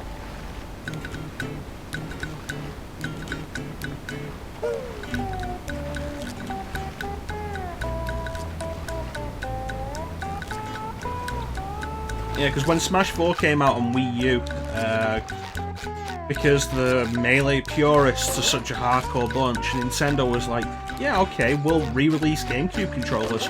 So I got this GameCube controller brand new for £20 because there were an abundance of them again.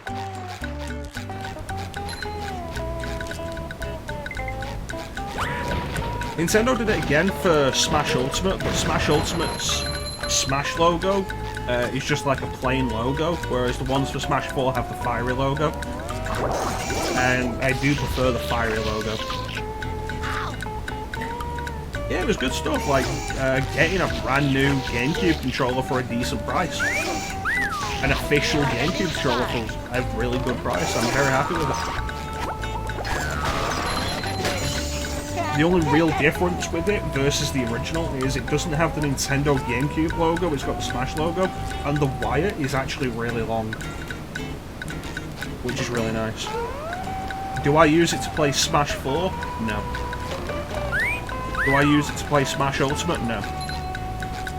I don't care, I'll use the actual controllers for the system for that.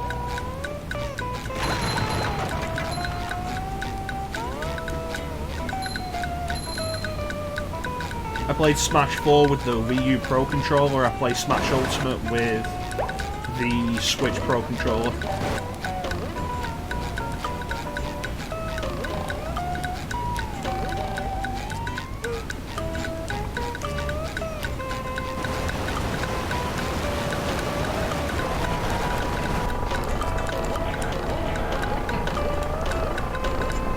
I should put the Scooby-Doo games on the list.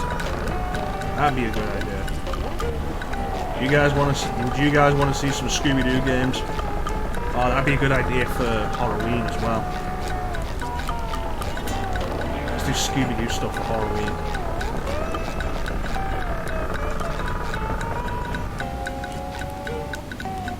Yeah, that'd be good.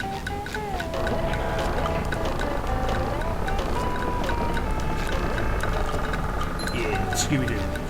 I have 3 Scooby-Doo games on GameCube. I have to add them to the list later, but I have Scooby-Doo Unmasked, Scooby-Doo Night of 100 Frights, and I think the third one is Scooby-Doo Who's Watching Who.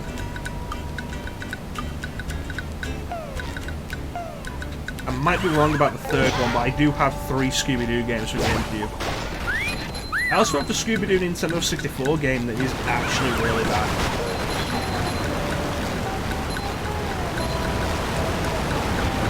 It really depends on the game, you know. Scooby-Doo has had a bunch of really bad games, Well, I remember Scooby-Doo Unmasked was supposed to be decent. I think I played a demo of it once. And I played a little bit of Scooby-Doo at 100 Frights. And it's nothing amazing, but it's pretty decent. And the entire thing is laid out as like an episode of the old cartoon series, which I really like the idea of. I love classic Scooby-Doo.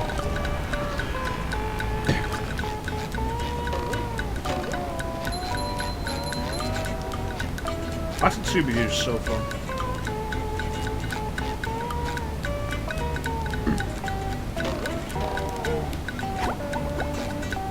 There's one thing that was really good about What's New Scooby-Doo, that it really retained the style of the classic series while being a new series.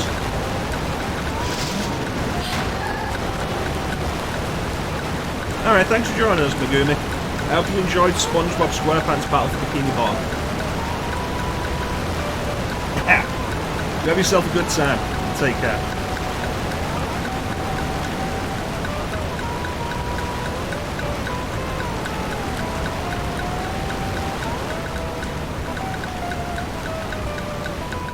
You know, I don't know if Scrappy-Doo is in any of the Scooby-Doo games.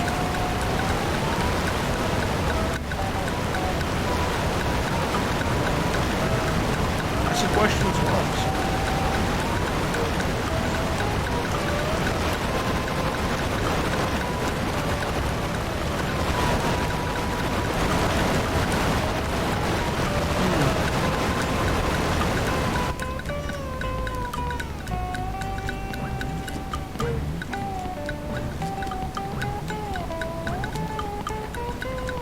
Right, let's go get some of that stuff that I couldn't get because I switched to SpongeBob.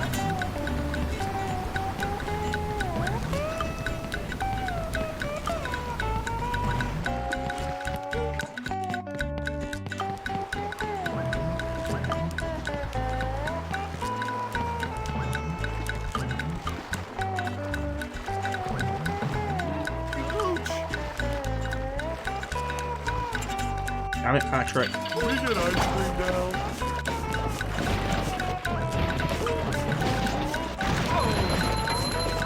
Yeah, What's New Scooby-Doo was a good series. I think we spoke about it a while back, but yeah, I remember that. Velma had a crush on Johnny Bravo, didn't she?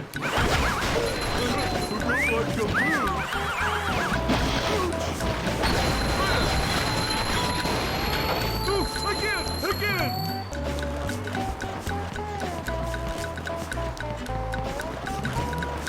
Come on, come on.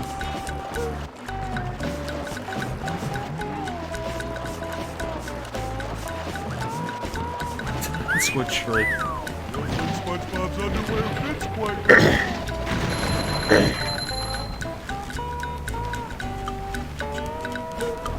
Okay, so that was pointless.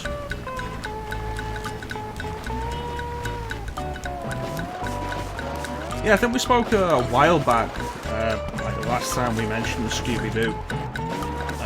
They made a sequel to Scooby-Doo on Zombie Island, and it looked way less entertaining.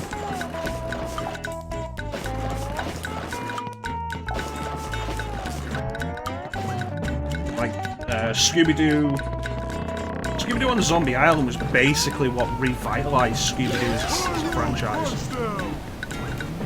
I think they'd left Scooby-Doo off for like most of the 90s. And then there was the Scooby-Doo Return to Scooby-Doo Zombie Island direct-to-video movie, which was really good. And then they made some more, like there was Scooby-Doo and the Witch's Ghost was the second one. The third one...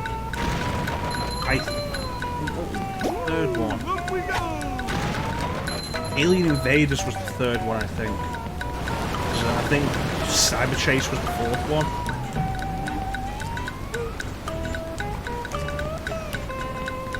Yeah, with the success of them, they decided to make a new Scooby-Doo series. What's the New Scooby-Doo?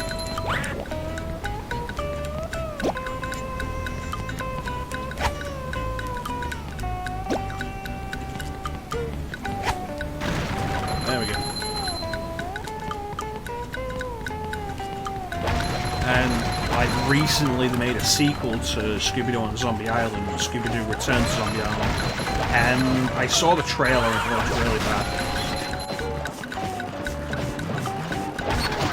And from what I can tell, they didn't have Cam Clark return as Bo.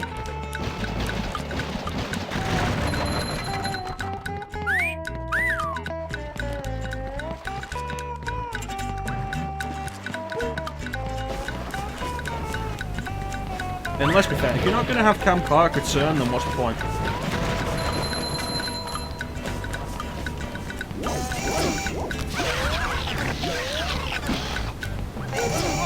Ah, that's hot tartar sauce.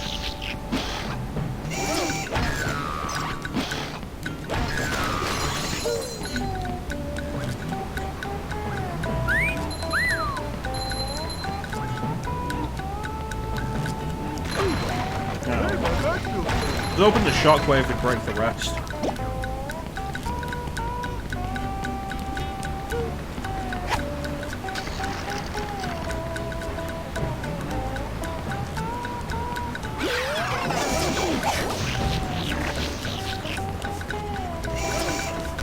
Come on. Where am I going? I don't think that's where I wanted to go.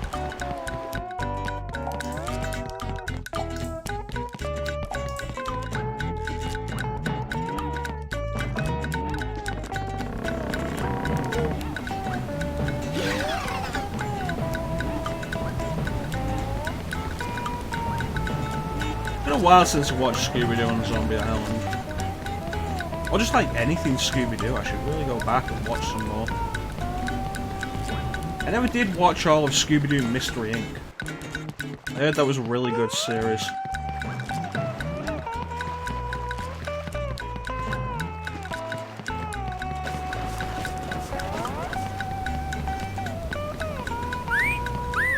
Wait as a whistle.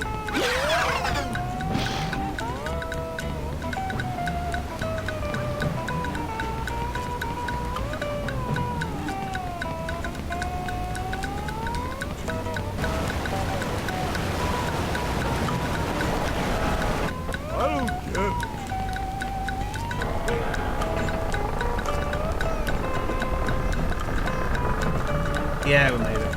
Nice.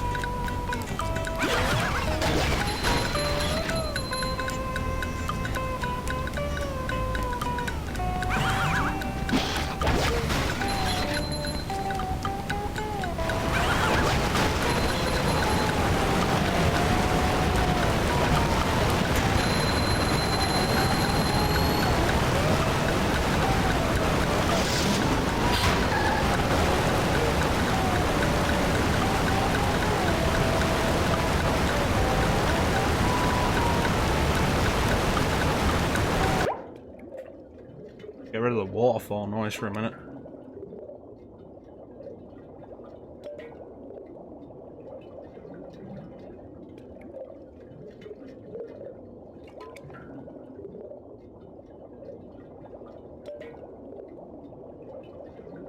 Ugh.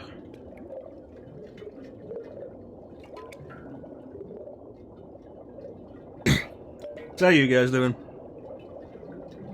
Enjoying SpongeBob?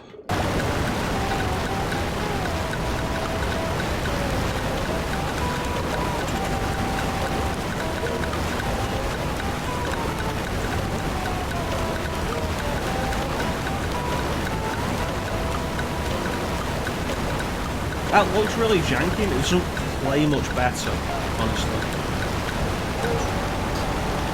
The first true failing of this game.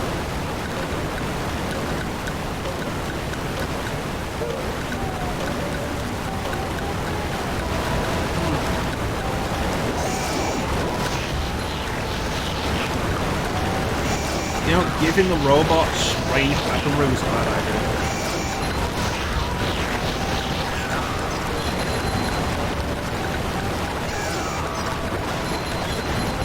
Well, we're almost at the King Jellyfish, so that's nice.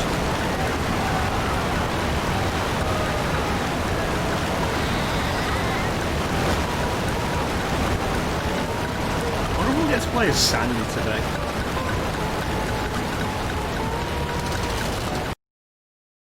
Did that say Spork Mountain? Bubble Buddy! Gosh, everyone is trying to help out today. Step quietly there. That king jellyfish is just up at the top of this path. Good luck. You'll need it. Thanks, Bubble Buddy. You always know what to tell me. I'm gonna guess with 3 underpants there that this is a boss fight.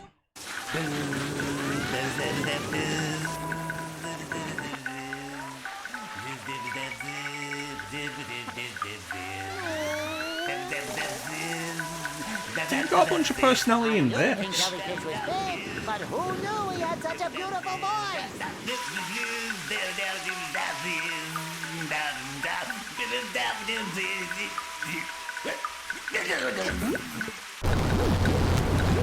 Like, that's the personality I was after from, like, the character-to-character interactions.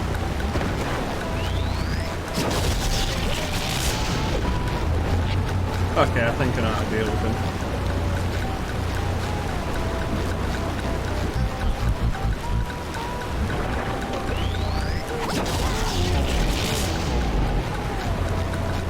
Not like that.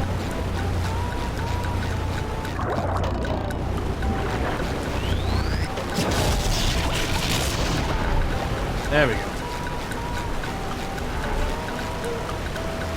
You know, if there's one thing I always appreciate with games aimed at younger kids,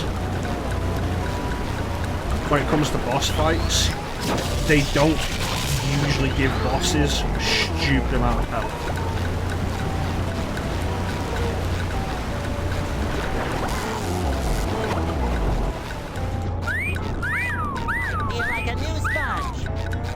Which is good, because I hate it when bosses have a stupid amount of health. Like, the boss fight isn't difficult, there's just a lot of health. Thanks for follow! First down? First down? One's down? I'm gonna call you Dan, it's probably easier. Welcome to the stream, buddy! Yeah. Like, Sonic often has the problem of boss taking too many hits to really need to take care of, which usually leads to a lot of the Sonic bosses getting tedious before they're done.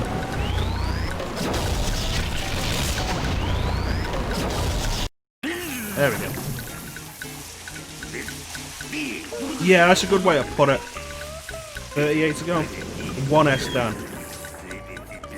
1S down. Yeah, alright, thanks for the clarification, Dan.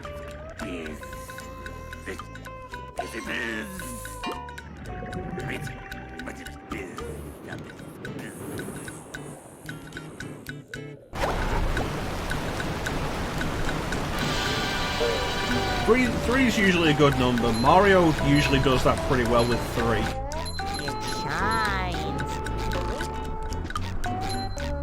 shines. Sonic usually likes going for like 6 or 8, which is usually too much.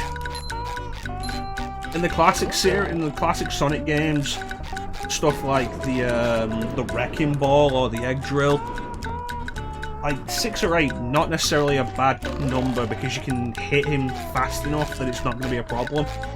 But when you get to stuff like Sonic Rush, a boss in Sonic Rush taking 8 hits to take down is tedious. Yeah. Oh, I didn't want to do that. I think of something like that, and I think of like Bowser fight in Super Mario World, which has 3 different phases from 3 different you hit him 3 times. He already hit him 6. Why do I forget?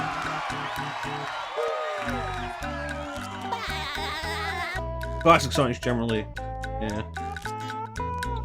Yeah, it depends on which Zelda game with that, you know. We were doing Twilight Princess recently. I mean, you know, you followed us. You started following us during Twilight Princess. But Twilight Princess had generally less hits than previous Zelda games. In a lot of cases in Twilight Princess, it was 3 hits per boss. Sticks. No. ready, I'm ready, I'm ready.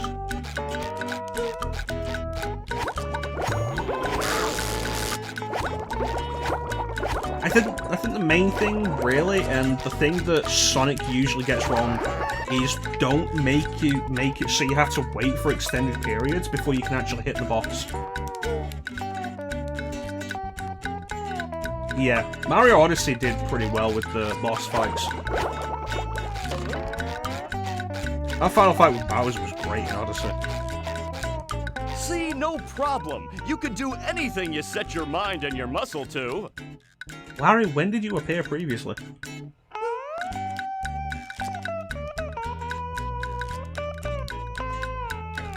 He looks kind of out of it.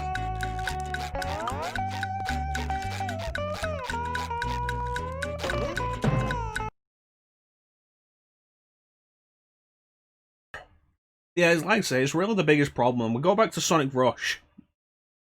And like, the first boss fight in Sonic Rush is so bad.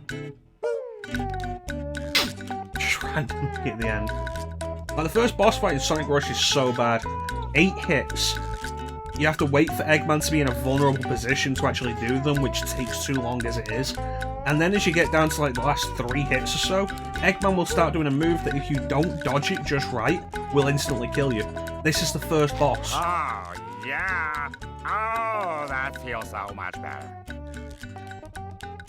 Well, there was supposed to be a bunch cut from this game, wasn't there? That they were supposed to have re-added in Rehydrated? What if I just gave you this?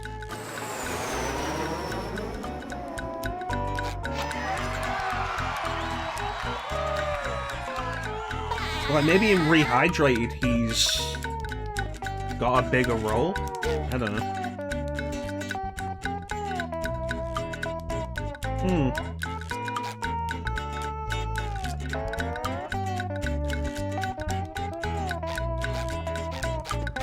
That Wario fight, though, at the end of 6 golden coins, that's a tough fight.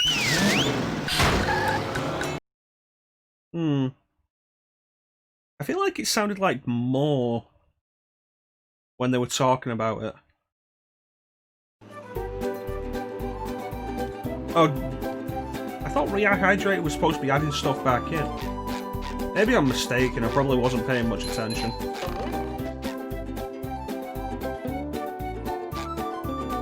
Ah, okay.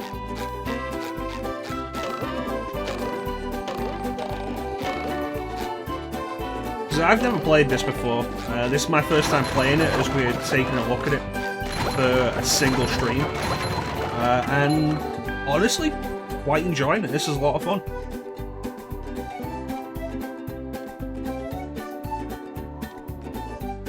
Hey Jelly Toast, welcome to the stream, buddy. They did say they'd re-add stuff. That's not just me imagining stuff. That's weird.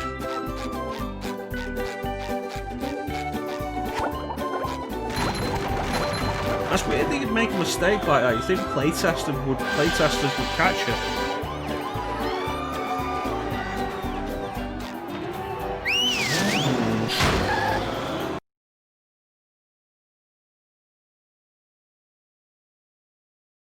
Scripted. Downtown Bikini Bottom.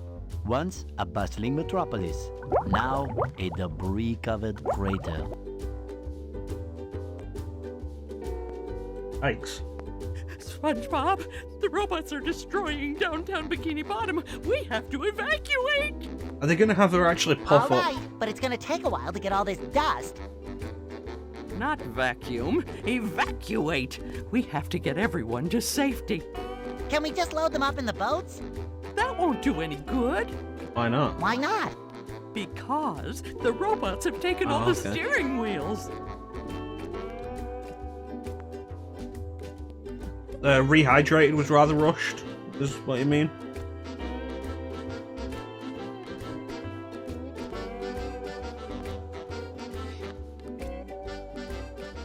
Yeah. That's a shame. Because, like, playing through this, like I say, this is the first time I've ever played this. This is a bunch of fun. I've had this in my backlog for years. And actually sitting down and playing it now is a lot of fun. Of everything. Never fear, I Mrs. can see Puff. why this is a I'll get well-regarded those steering classic. wheels back. SpongeBob, if you're involved, I always fear. But I tell you what, if you can pull this off, I'll give you a golden spatula. How about a driver's license instead? Nice try. Okay, let's go do it. Number 1 in the Bikini Bottom scavenger hunt. 3 years running. Thank you. Really only do it because of how the original is. There are other things like that I can think of, like the Spongebob.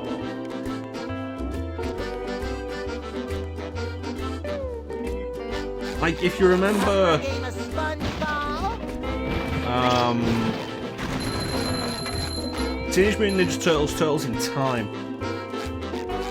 That got a remake on PS3 and Xbox 360, reshelled, I think. And that was considered to be pretty bad for various reasons.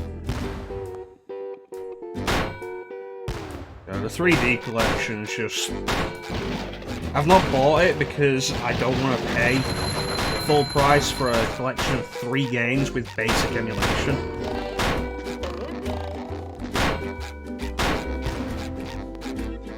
But yeah, that whole thing is disappointing. The more that comes out about it, the more disappointing it seems. Yeah.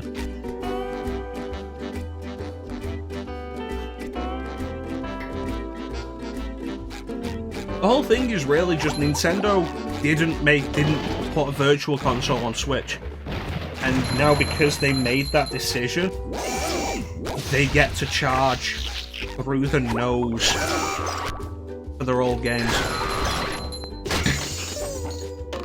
It's like Mario Galaxy and 64 are playable on Wii U.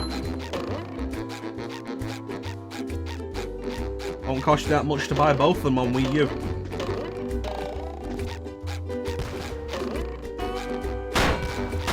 But you know, the Wii U was also backwards compatible. And the Switch not being backwards compatible has made Nintendo a lot of money.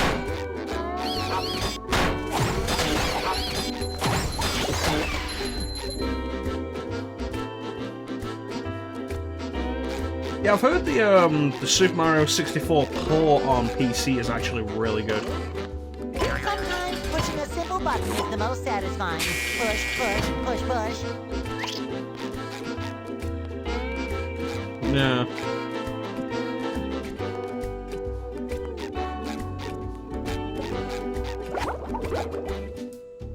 I think that coming out when it did, and then the 3D collection coming out like not long after, it really highlights how lackluster of an effort 3D All-Stars really is.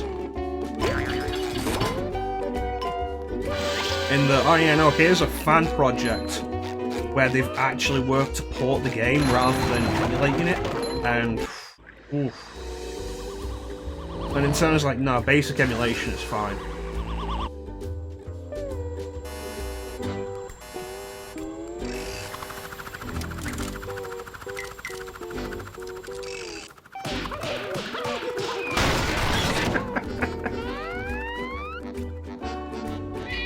That's good work, Gary.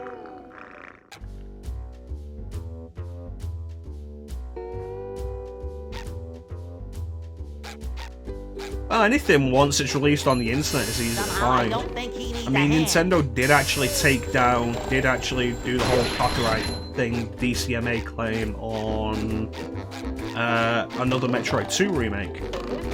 It's still easy to find. And if you're into Metroid and you haven't played it, take a look at it.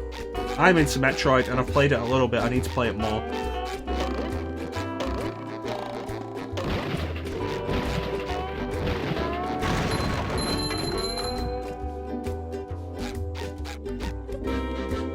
Yeah, it sounds pretty interesting, Dan.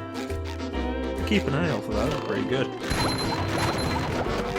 See, the difference between fans and multi-million-dollar corporations, Chanson, is fans have passion behind them. Fans want to do these games for the love of the games.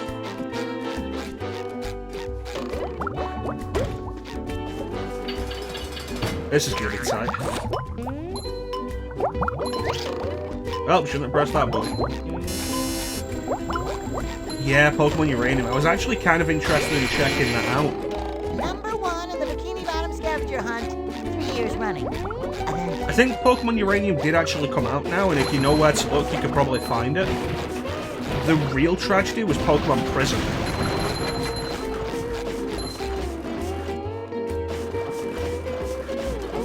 I can believe that.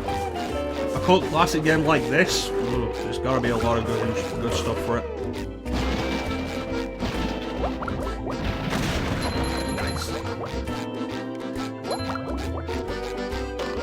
Yeah, Pokemon Prism was about to come out, from what I remember, and Nintendo shut it down like days before it was about to launch. So anything you can find of that online is beta ROMs. Which is a shame, because I think Pokemon Uranium was completely... you'd have to play it on like PC or something. But Pokemon Prism would have been playable on Game Boy. Like, you could have played it through Game Boy emulator, or if you had like a flash cart for the Game Boy, you could have played it through that. And you know, I'd be way more interested in a fan Pokemon game than actual Pokemon. Because God knows Game Freak just keep making the same game over and over.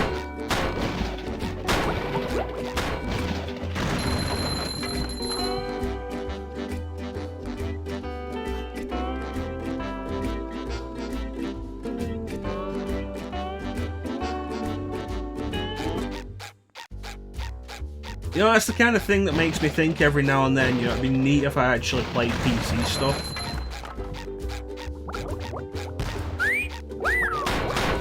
Like, playing on console is great for the simplicity of it, but every now and then the modding scene on PC really makes you envy that. I'm playing this on GameCube, by the way.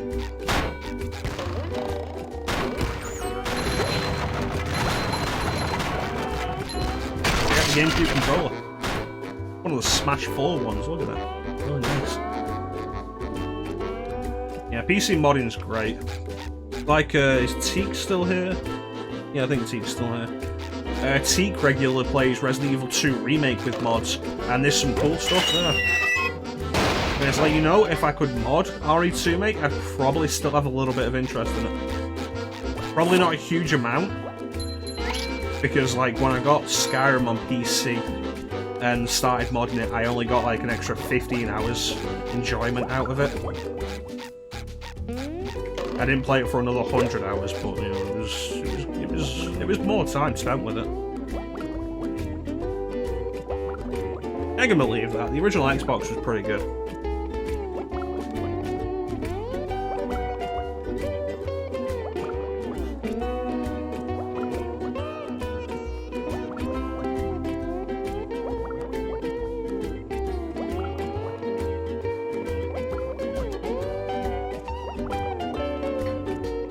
That's the end of my cup of tea. Top was the tank engine, Mr. X. Yeah, we've noticed the noise for the waterfalls. I can believe the PS2 has worse graphics. It was the same in a lot of cases. And this is... I noticed at the start of this was done with the renderware engine. Which Sonic Heroes was done with that as well. And the PS2 version of that is noticeably inferior to Xbox and GameCube. That reminds me, Bane. I'm gonna choose you to pick the game for next week's Sunday showcase. In the GameCube version? That could be interesting to see. Yeah, in the GameCube version. That could be interesting to see if we see it.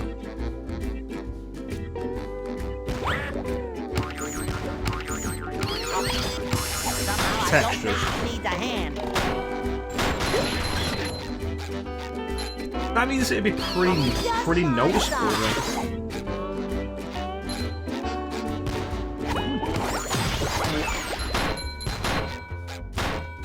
Yeah, I thought about that. I was like, okay, don't have too long of a pause now.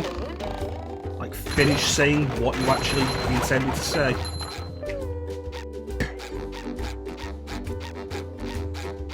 Messed up textures are always kind of an interesting thing to see. It's like that one room in Ocarina of Time in the Sacred Forest Meadow. It has the weirdly textured walls.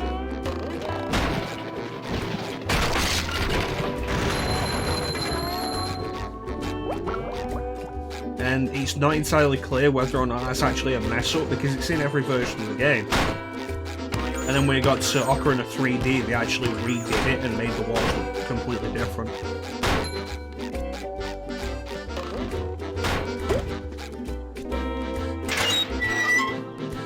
That's a stock noise. I always recognise that noise when I hear it because I first heard that in Castlevania 64. It's the noise that plays in the first level when you open the gates.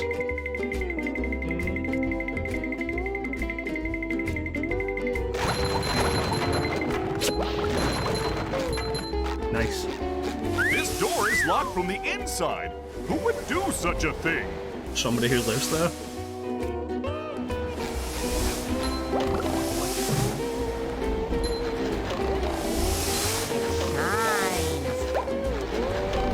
Oh wow, Slippy. I didn't realise that until we got to the last one.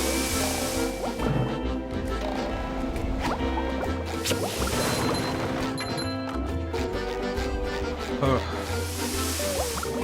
Thanks for the follow, Jelly Toast. I'm gonna guess with a name like that you're a Spongebob fan.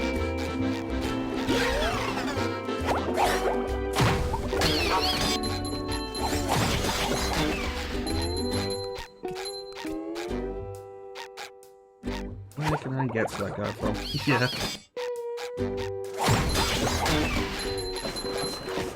It's probably worth knowing that this is actually a one-off stream. The Sunday Showcase is a new segment we started today where we take a look at a game that I had for a while. 37 away from Final Fantasy 13. Sunday Showcase is a new segment I've started today where we take a look at a game I've got that I've never played before, or only played a little bit of. And we just sit down and play it for a little while and see what we think.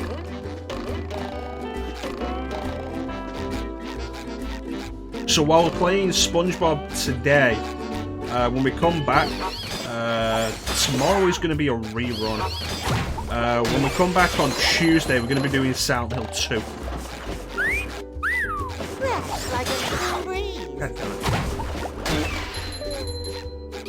Now let's try this again.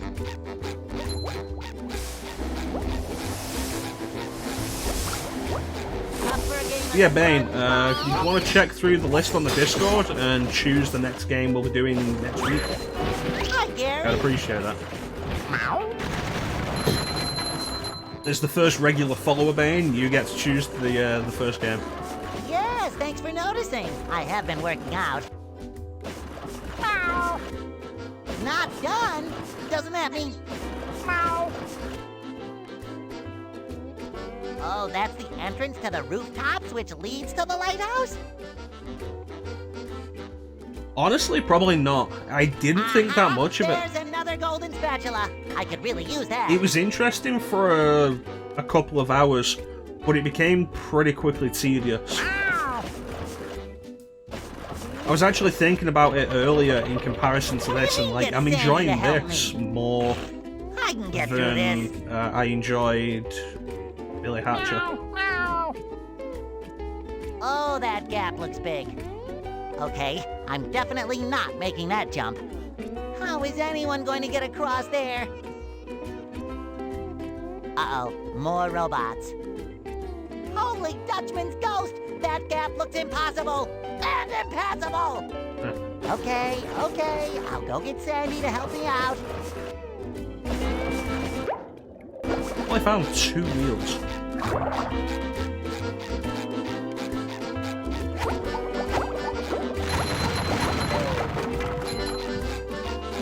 Yeah, I didn't really think much of Billy Hatcher. It was interesting, but its problems started to show pretty early.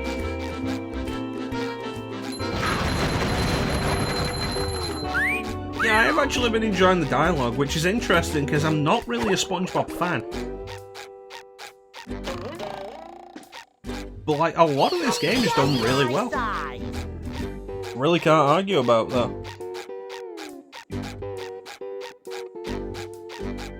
Cool game. And then open that fence. Good. Place Sandy Cheeks.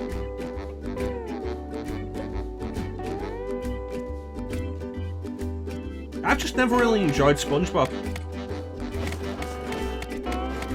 Yeah. Is it weird that we've just not had any dialogue for Sandy yet and she's just turned up?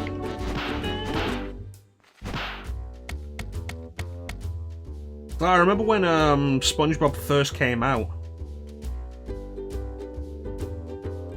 I could understand that. I remember when SpongeBob first aired and I just didn't like it, it annoyed me. But like I said earlier, if I sat down with the first few seasons now,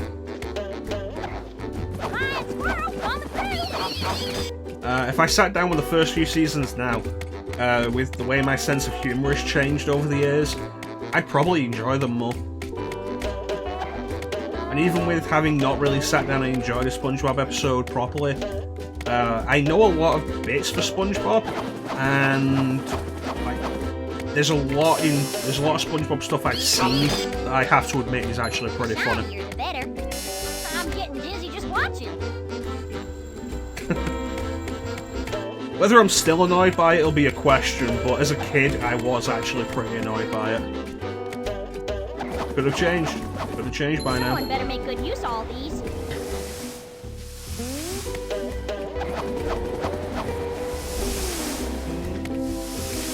Oh, I landed on that.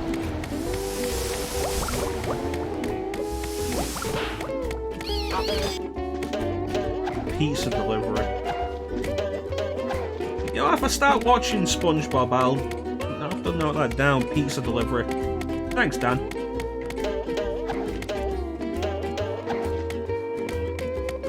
When you say Corey Taylor, Bane, you mean Slipknot Corey Taylor?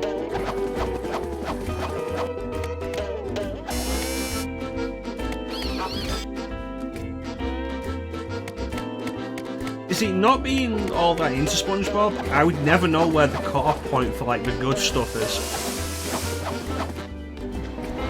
Oh yeah, it was the slidey bits, alright.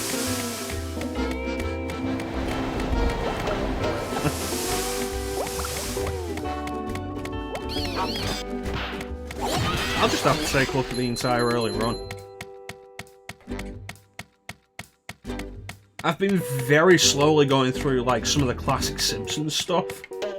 And, like, it's been really good to go back to it, especially after years of only seeing a lot of the more recent Simpsons stuff. I don't even watch Simpsons anymore, but it's on TV often enough when I go past the living room that I'll stand there for a couple of minutes and catch some of it, and it's just not that good. And then going back to the classic Simpsons, and it's just like, oh, that's actually really good writing. Yeah, I heard the first movie was supposed to be like the actual end. Like in SpongeBob canon, the first movie is the end of the storyline.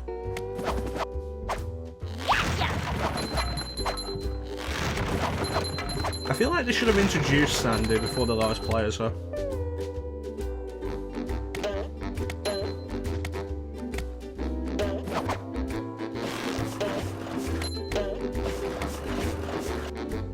You know, this actually plays pretty well.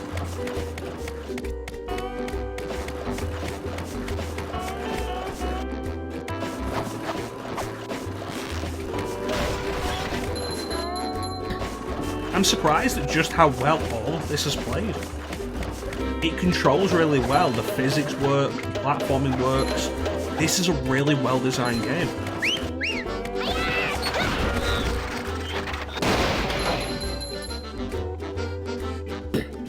Yeah, considering like how Patrick had the whole thing of his introduction, and you only switch to Patrick when you meet him in Jellyfish Fields.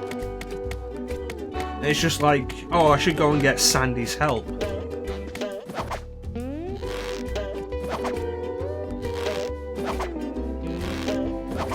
Like, no word from Sandy, it's just, yeah, no Sandy. That is weird.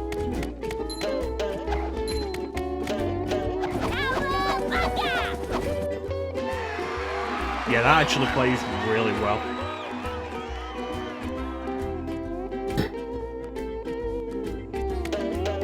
I feel like I've played Mario games that play worse than this. Mario 64's controls definitely haven't aged this well. Hey, Larry, what's shaking? Sandy! Boy, am I glad to see you. I need your help. My TV reception has been terrible lately. I need to have someone replace my old antenna with this shiny new one. Yes, sir. That there antenna is shinier than a $3 bill. Well, why don't you replace it yourself? I'm not really much of a jumper. So, what's jumping got to do with it? Because the old antenna is up there.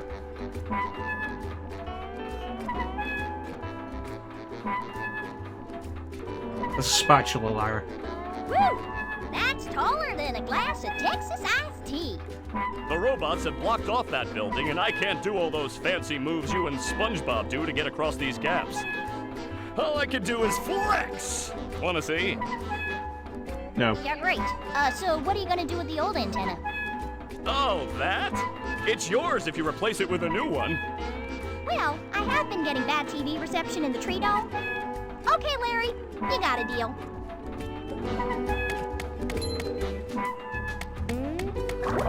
What is that noise?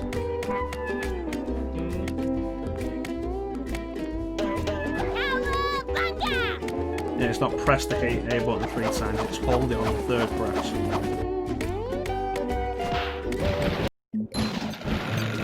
A windmill. Well, at least I know what to get away from now.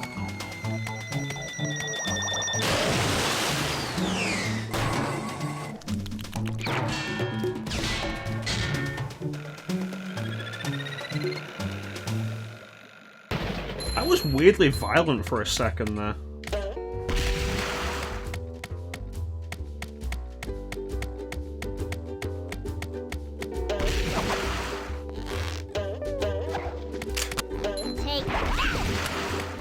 I may have to come back to this at some point. This is actually really good.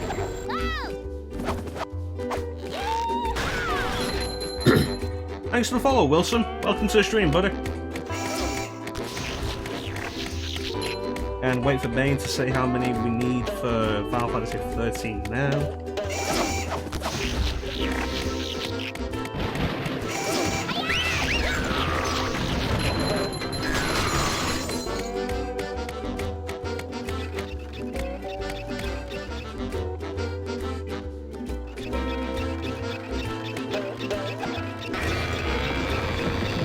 You know, games got left and right camera control right pretty quickly, but vertical took a while. 36 to go before we contractually obligated to do Final Fantasy 13. No. Intends to do the full countdown. That should keep it interesting, I guess.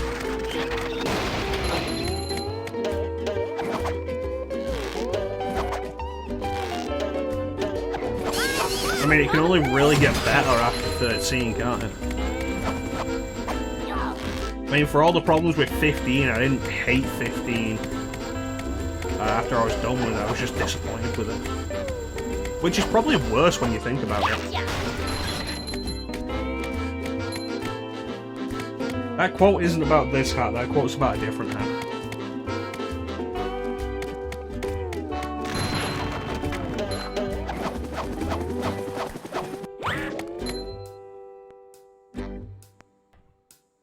Boys from Dwarf. Yeah, sure. It's not like I'm using these shiny objects for anything. What was someone to make the buttons big and red like? Wow, that's actually pretty far.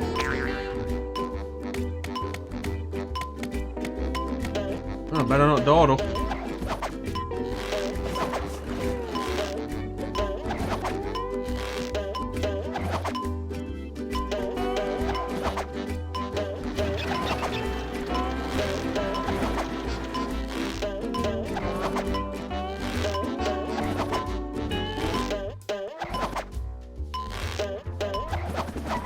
Yeah, I really have to admit the swinging physics and mechanics are really well done.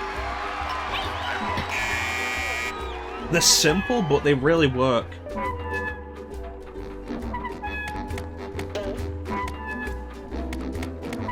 Which is the really important thing. They really work.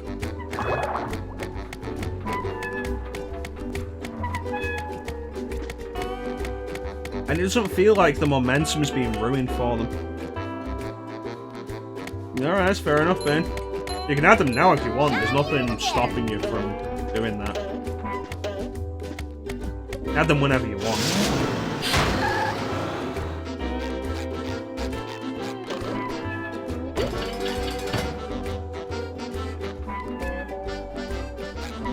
Yeah, for anybody interested, tomorrow we're going to be doing a rerun of a classic mecha stream from last year. Where we played Alundra.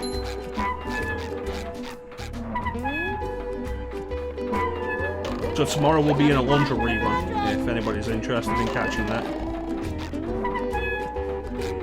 I will be in the chat to talk about it if anybody else wants to. If anybody's actually interested in that.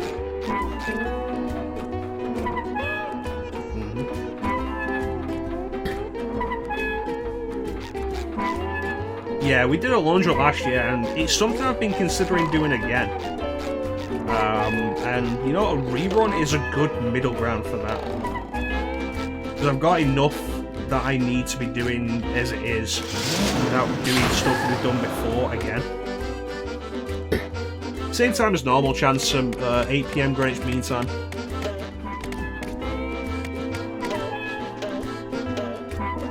Okay, where is Larry's antenna? Please replace my ant. The far end of the rooftops. Did I miss it?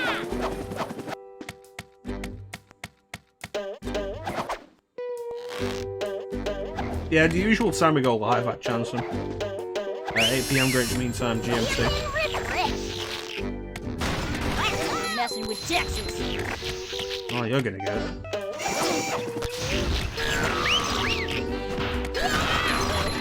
Here's another one.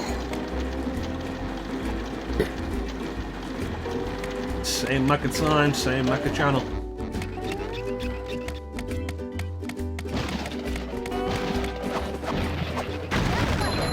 Open to get the heart pumping.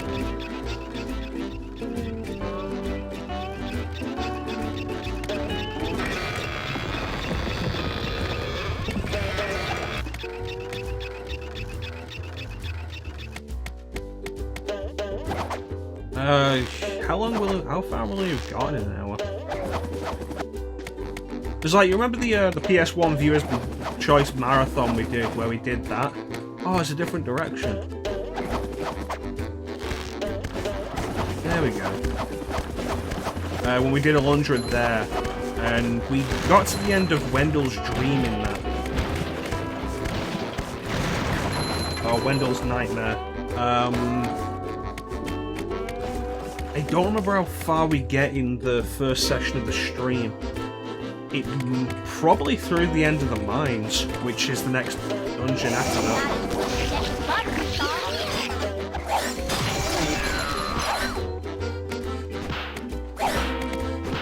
Yeah, Alundra, I think you'd really enjoy Alundra, Jansen. Especially with you doing Oracle of Seasons, Oracle of Ages at the minute. I think you'd really be into it.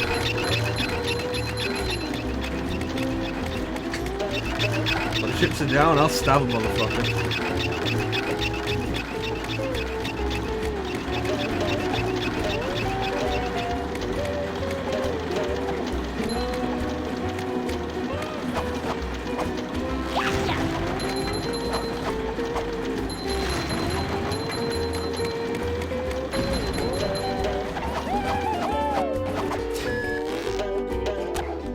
Nice.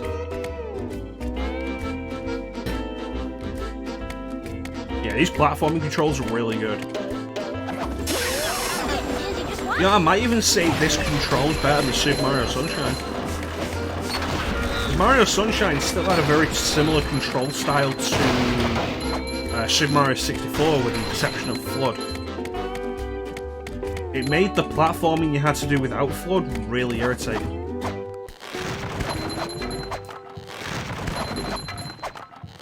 Every square.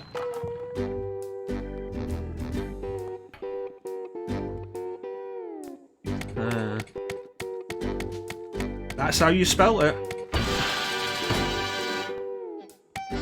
That's how you spell it, Ben. I didn't want to change it because I found it funny.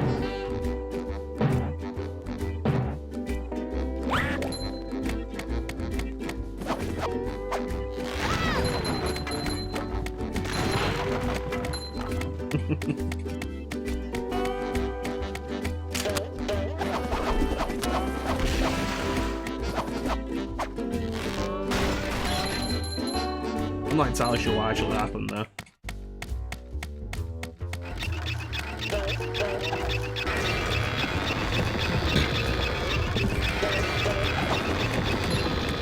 Underwear.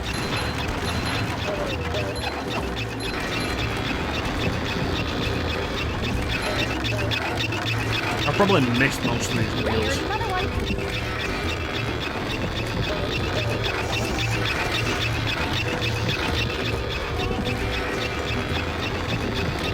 Oh, what is that?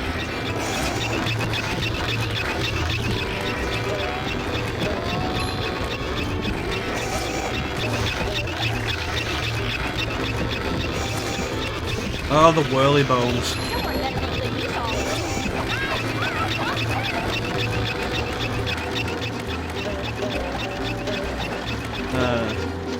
You get some good quotes out of a lot of that stuff. It's good stuff. Fucking whirly bones in Water Shadow. A new grammatical shape.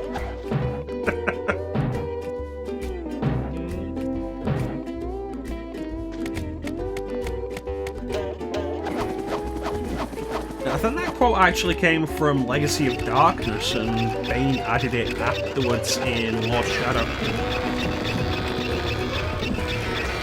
Were there whirly bones in Lord Shadow? Or something I would have called whirly bones?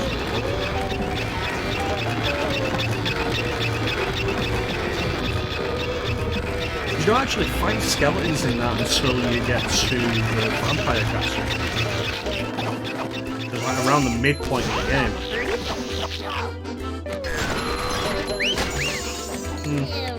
Can't believe Yeah, I'm it wearing doesn't matter. SpongeBob's underwear.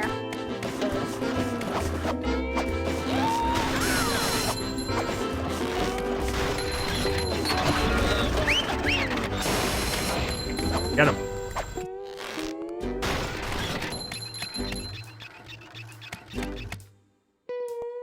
I could get to there from here.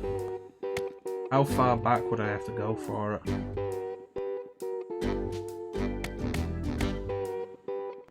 It looks like that'll take me down there anyway, so... Grab it, grab it! Damn it, Sandy! I don't know.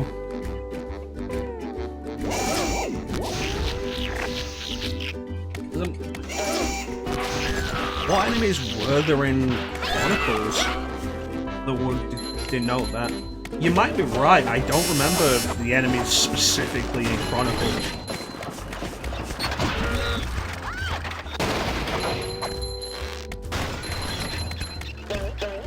Chronicles was not a particularly good game.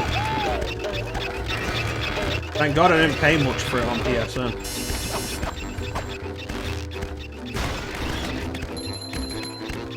Like I always say, I paid more for worse.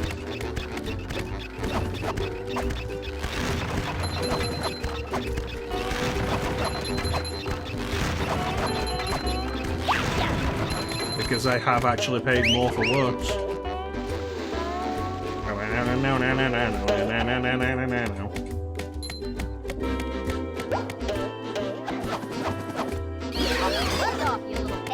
Can I get back up there? Yes.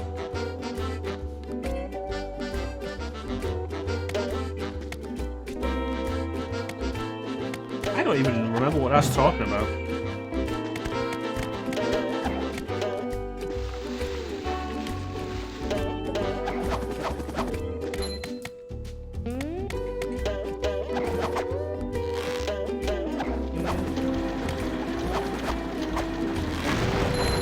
Nice.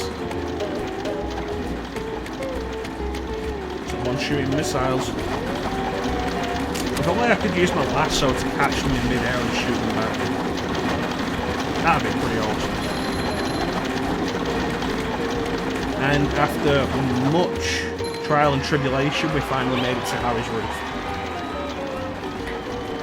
Are we actually going to put the antenna down?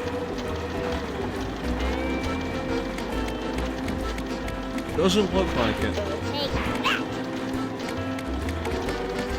Can I really not access this as Sandy? Oh, there's a bus stop here, that's good. I didn't realise that was a bus stop. Sometimes pushing a simple button is the most satisfying. Push, push, push, push.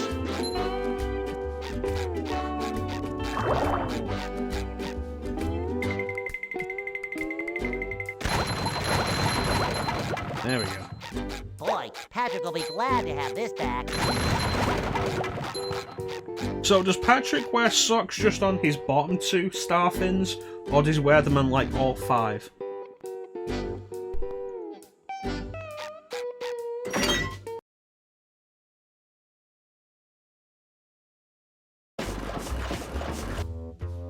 Am I ready, kids?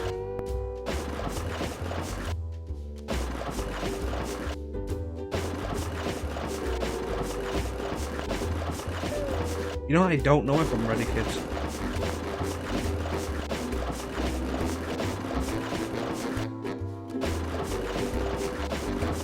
Alright, I'm ready, kids. Aye, aye, Captain.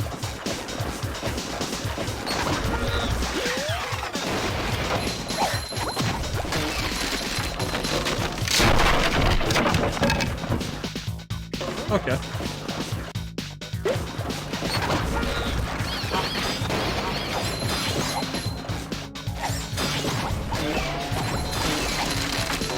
You know, I do have one Men in Black game that we could add to the showcase.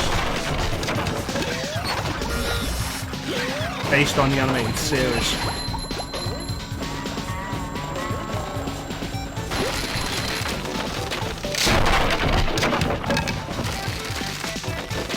I don't think that was supposed to happen.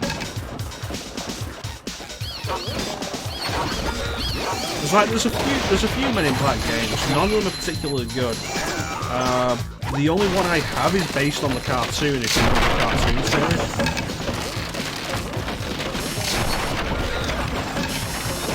But there was one that was, I think there was a tie-in for Men in Black 2, and there's a tie-in for Men in Black 3, which was a rail shooter on PS3 and Xbox 360.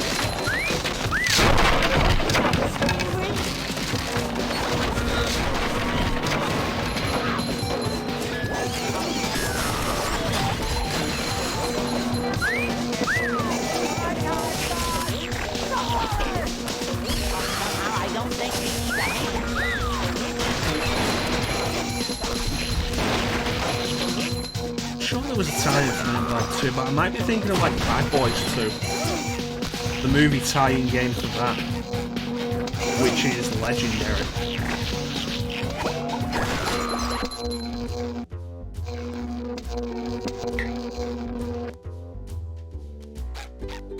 Number 1 in the Bikini Bottom scavenger hunt, 3 years running. Thank you. I'm gonna have to go all the way back up for that sock.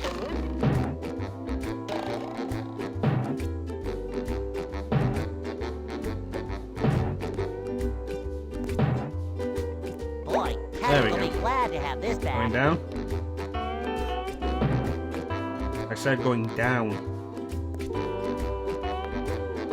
There we go.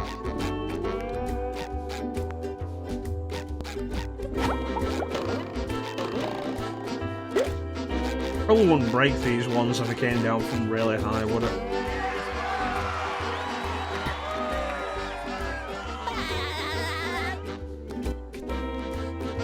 Right, let's get out of here.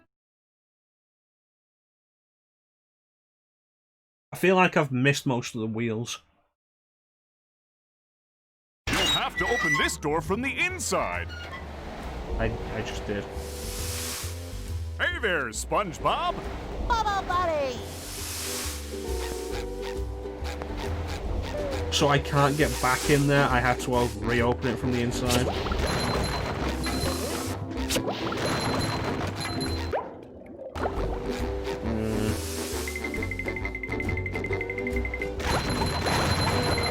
We got Sandy with us now. What can we do with Sandy? I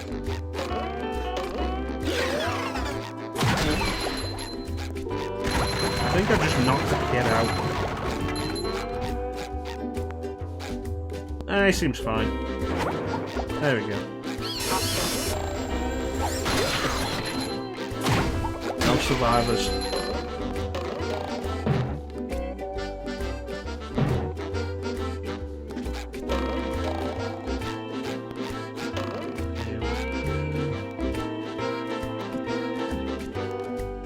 Right, we did that as Sandy.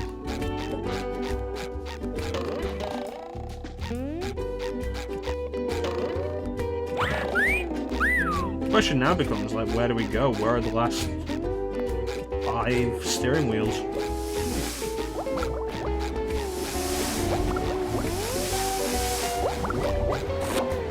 Oh, man.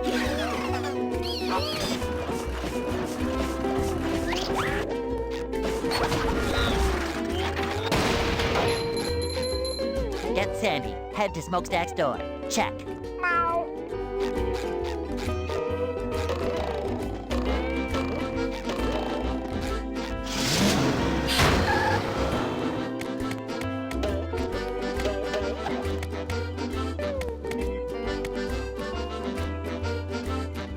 There's stuff over there that I didn't get.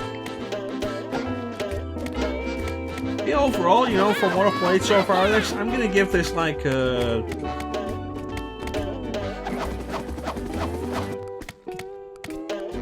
I'm gonna say, based on what we've played so far, this is like an 8 out of 10. This is pretty good. It controls well, it's pretty fun. There's a decent amount of variety, though it does get kind of repetitive, but it's... The repetition isn't enough to really diminish the fun factor yet. The question would really become, you know, as you play it longer. I'm getting dizzy just watching. Like, do the act more as it goes in? How much longer does the game take? That kind of thing.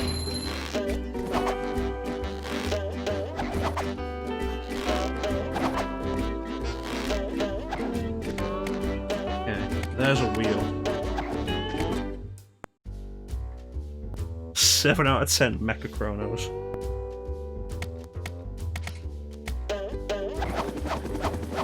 Always had an issue with the whole idea of number scores for games.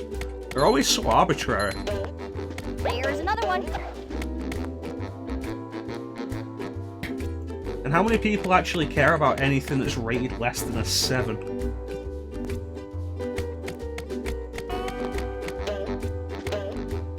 Like, the way it always works is like 7 is like the base of like actually decent.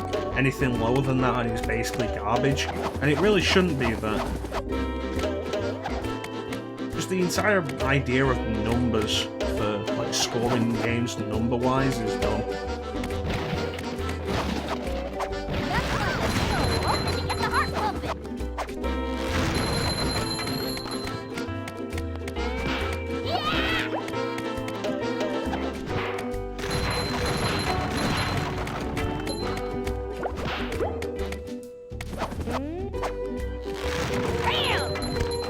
I don't even know what I just got.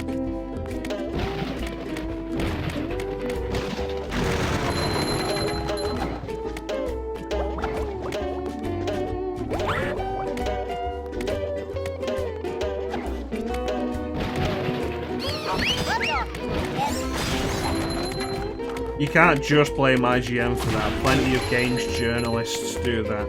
Journalists.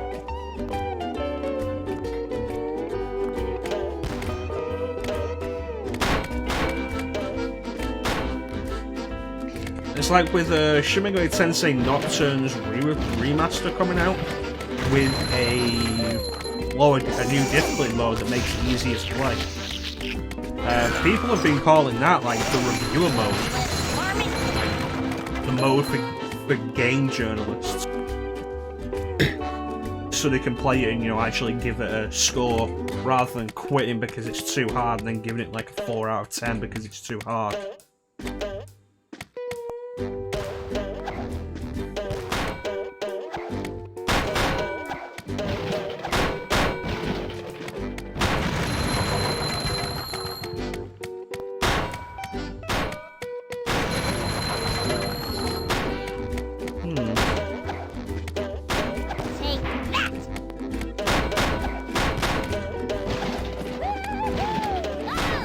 I mean, the best example of doing something like that is still just IGN with its God Hand review. God Hand is too hard, I couldn't get past the second level. 3 out of 10. Actual review that IGN published.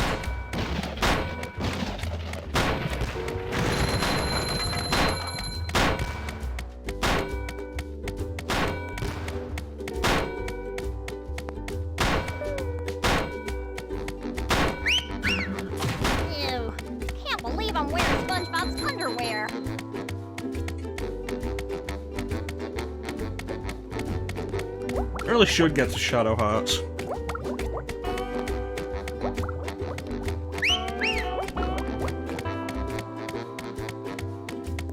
Playing RPGs just takes so long. They're such long games.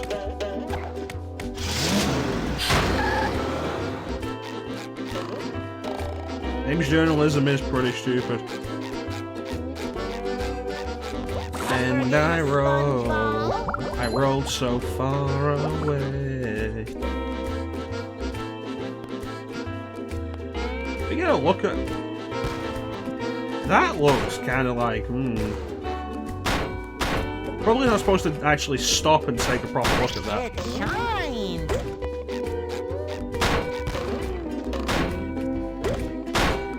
Yeah. It really is.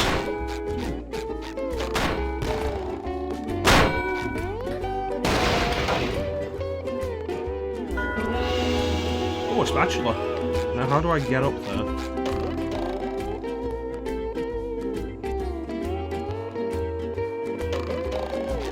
There's an interesting thing that I've noticed recently. I feel like that's not how we're supposed to get up there. Yeah, Jason Schreier doing stuff like his exposés on the problems in the industry. I can see my house from here. Like, there's been a thing I've noticed recently of, like, review sites, gaming sites, doing, like, way less reviews than they used to, specifically because it doesn't pull in enough traffic. That's the way it's supposed to be. Yeah, it could be.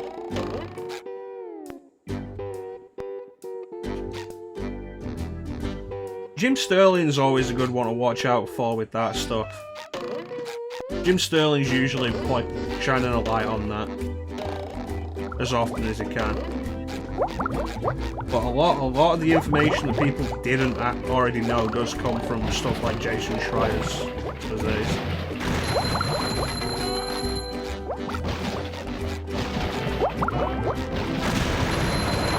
Like, you talk about how journalism and PR... yeah, like, that whole thing. And you really have to question anything you hear from any game's news site. Because at the end of the day,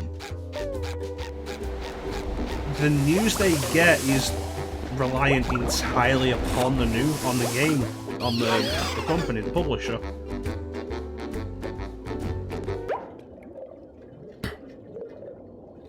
Yeah, that's cool to know, Chanson. That is cool to know. It would be sad to think that Jim Sterling wasn't a decent dude in real life.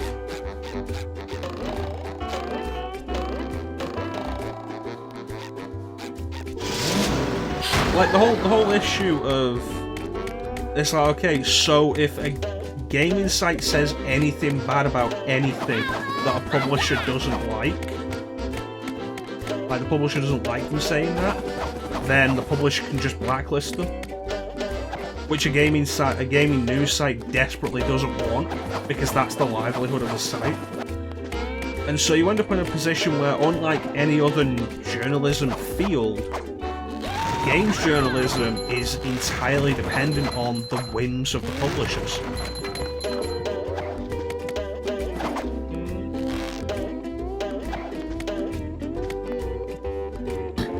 It's like, you can say what you want about Kotaku, and Kotaku's got problems, has done for years, and Kotaku's getting worse now. Like, since the recent media, like the recent buyout, Kotaku's getting worse. But, like, Kotaku's sticking to the guns with shit like the Assassin's Creed Unity embargo.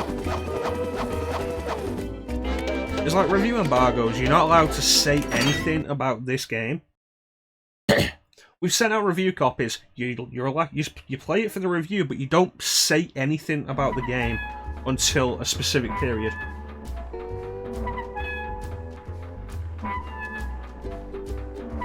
I imagine he's still more of the same dude like that, but like probably better with his experiences.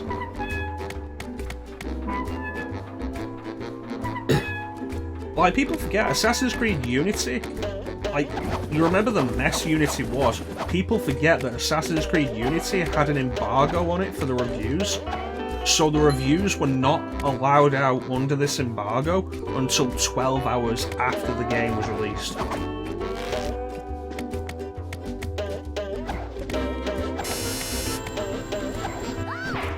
Ubisoft's like, no, you're not allowed to we've sent you review copies, you're not allowed to publish the reviews until 12 hours after launch. Which is some of the most bullshit, abusive... like... The practices there, that shit becomes normalized. Like, what does that end up meaning for the industry? And Kotaku, like, credit to them, said fuck that and stuck their review out, showing how the game was a massive mess. And then Ubisoft blacklisted them, and Kotaku didn't get review copies of any of the games anymore.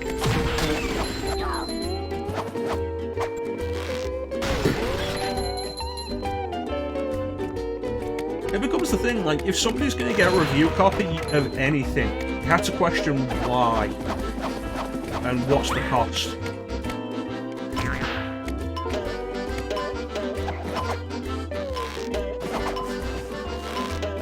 It's like, this goes back a few years, but when Shadow of Mordor was coming out, a bunch of prominent YouTubers were given review copies.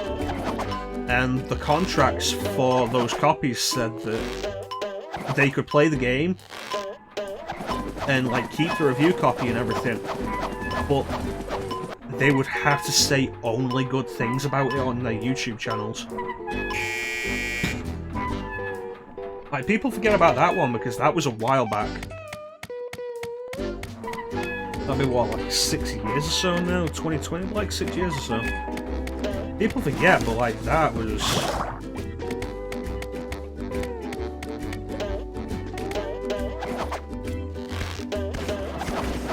And I think the only reason it came out is because I think it was something tied through Machinima. If anybody remembers Machinima. And the only reason that came out is because somebody who was given one of the contracts posted the contract. And it's also worth remembering that the contracts specifically state stuff like you're not allowed to show these contracts. The kind of thing that preys on people who don't know any better. It's like, hey, here's the contract and everything. You've agreed to the contract, now if you break the contract in any way, we're going to sue you. It's like, show the contract to show how fucked up the entire thing is. No, we'll sue you if you do that.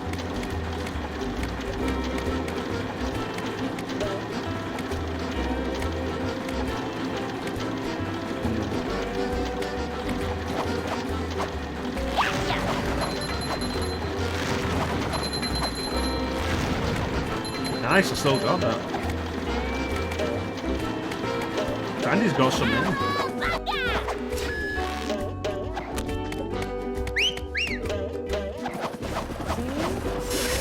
getting dizzy just watching. Buzz off, pest.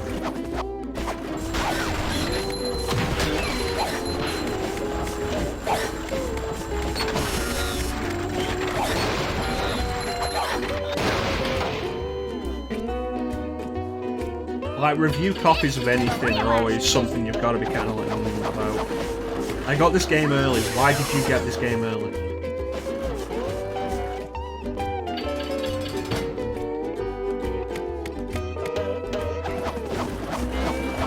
Because when it comes down to it, more often than not, the publisher isn't actually interested in making a good game for us to play. They're after making money. The publisher isn't your friend.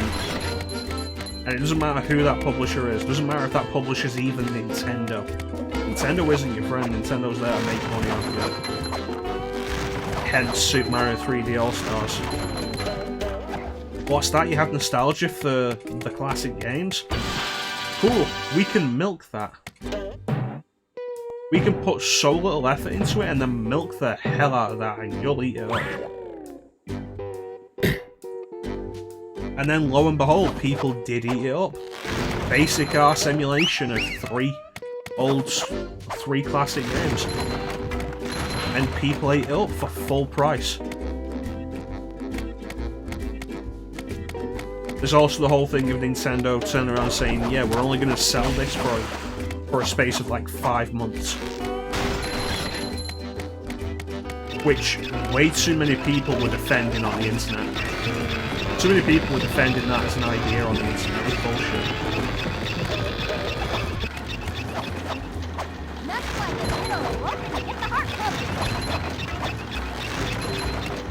Trying to think of a weird comeback for that name, but all I'm coming up with are hurtful things.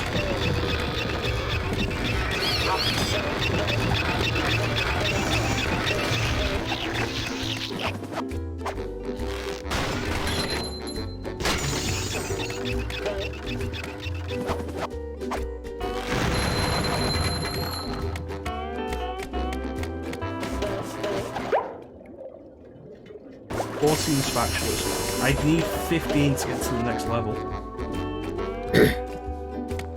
No, such as you don't have friends. And I don't want to say that because that's mean.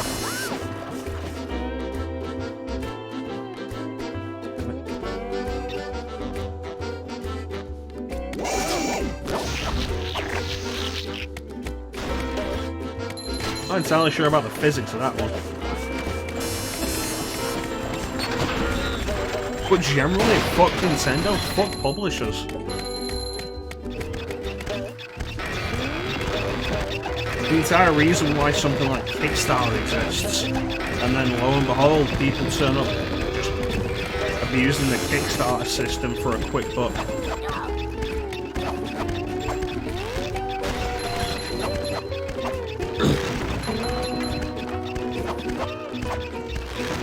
Pretty much, like, it's always amazing when people defend stuff like that. It's like, Nintendo doesn't need you to defend them, they don't care that you're defending them. They only care that you're giving them money. If you want to keep giving them money, go ahead, but recognise the bad decisions this entire thing is leading to. Recognise how anti-consumer the entire thing is.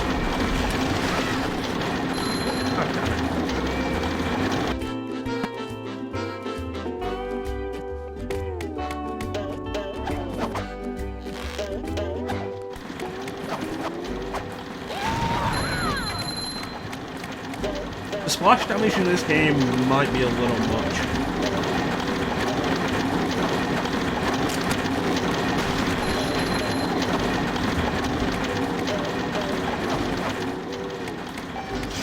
And we still gotta put Larry's antenna in.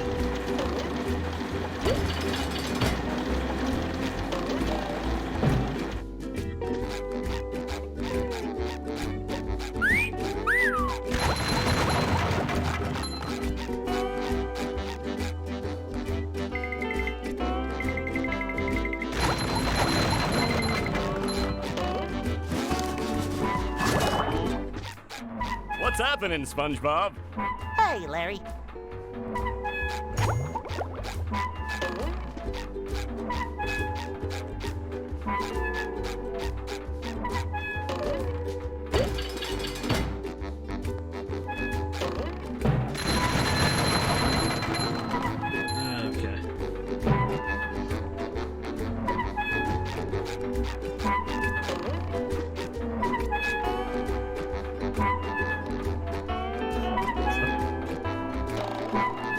Yeah, Larry will just have to believe in the idea of his antenna being replaced.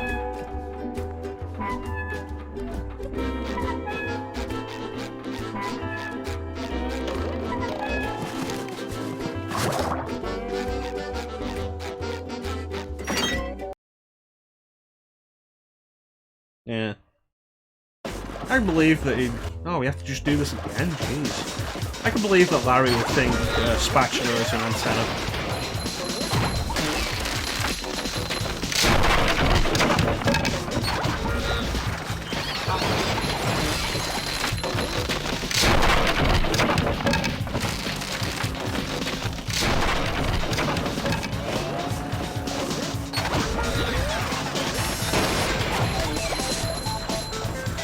Getting about time to wrap this up.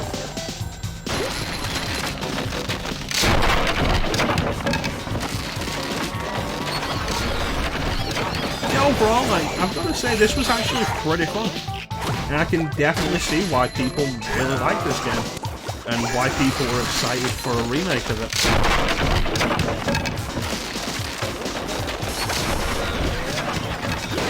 It's just a shame that backwards compatibility isn't more of a thing on the current gen, so that you could have just played the old version as it was.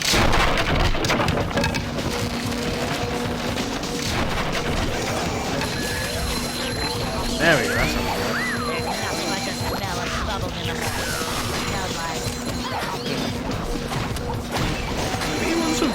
A lot of things are insane. But I feel like platformers are usually like some of the most interesting speedruns to watch. That and Super Monkey Ball, like Monkey Ball speedruns. That's yeah.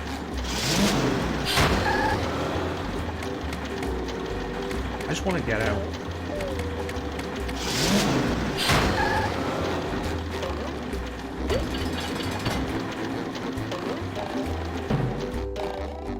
I can believe that. If you can learn to abuse the physics of this and everything. So Bane, have you chosen a game for us to showcase next Sunday?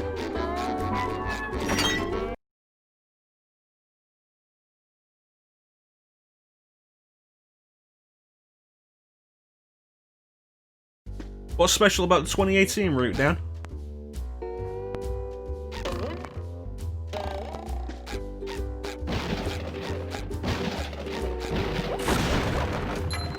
Like, as opposed to other routes. Oh.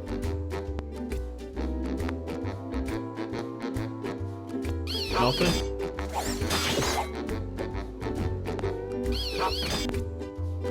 There we are. Without steering wheels, we can't use the boats to evacuate. Find them for me in downtown Bikini Bottom. You can load during the week if you want, Bane. Just let me know before Sunday. That's fair enough. A lot of people really take for granted just how difficult speedrunning can really be, especially platformers. The dexterity required. I could understand being bad at Spongeball, having played with the Spongeball for like 5 minutes. Wait, I can get another spatula off Patrick, which will give me the 15 I need to go over there. Wow, SpongeBob, you found some! Yes. Now they're back home, safe where they belong. Here's a golden back scratcher. Spatula. I don't speak Italian. That was weird.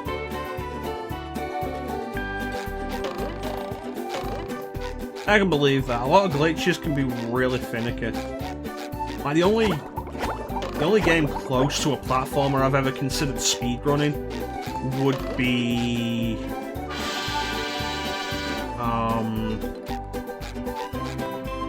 Metroid Fusion. And the dexterity required for Metroid Fusion is unbelievable. I can do that game fast, I can't do that game speedrun fast. But I think that's a good time to call it. Let me save this game.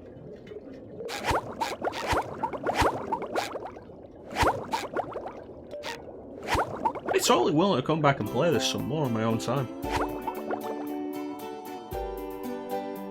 This has been fun. I'd say the first Sunday showcase has been a rousing success.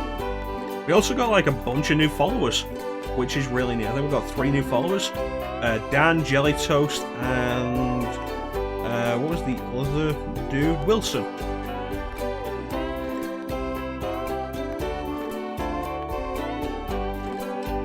So that's super cool. I hope everybody enjoyed Spongebob Squarepants Battle for Bikini Bottom. There were a few games on the list I thought you might go for, Bane. And as I was typing them down, I was like, this is probably something Bane will go for. I don't know if we'll ever come back to Battle for Bikini Bottom, honestly, Dan. The idea of the Sunday showcase is really just to get me playing more stuff that I haven't played. But possibly. Certainly after Halloween is done. Yeah, I'm sorry to disappoint you. I'd be willing to. This was a lot of fun. Possibly after Halloween is done. We're currently, the way we're working at the minute, Tuesday we're starting Silent Hill 2. We've got Digital Devil Saga 2 going on. After Silent Hill 2 is going to be Code Vein. And so the Sunday showcase is like, I have a huge backlog of stuff there. If we talk about how much we've got in the list for the showcase, that's over 100 games. That's not even close to a quarter of how many games I've got that I haven't played. So generally just want to expand with stuff. And the reason we got the list there in the Discord, let me post the Discord if anyone wants to join who hasn't Discord, is because I want you guys to pick.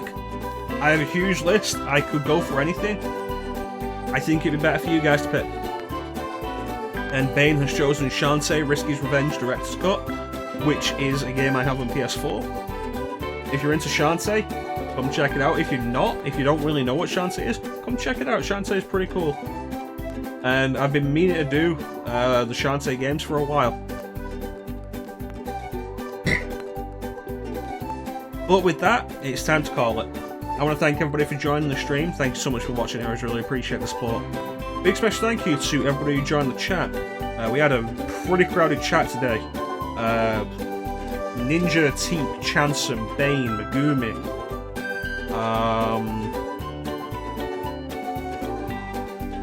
Signer, Ninja popped. I already said Ninja. And then we had the new followers, Dan and Jelly Toast. Thank you so much for joining us in the followers in the chat. Thank you so much. And Wilson for following us. Thank you. Special thank you to Lino for the. I have the number here. For the 1,500 bits. That's a lot of bits. Tomorrow we'll be back with a rerun, which will be a classic stream. We're going to be starting a new Monday segment, Classic Mecha Mondays, where we'll be rerunning some of the old streams. Yeah, cheers to you, Lino. Cheers to you. Classic Mecha Monday, we'll be rerunning some old streams that we did. We're going to be starting off with Alundra, which is a stream we did last September. September last year. Alundra was a pretty cool game. I will be in the chat to talk about it if anybody's interested. If you're into classic Zelda, it's very much like that. but with a more in-depth story, which is really good. And Lino just cheered 1,500 more bits. Thank you so much, Lino.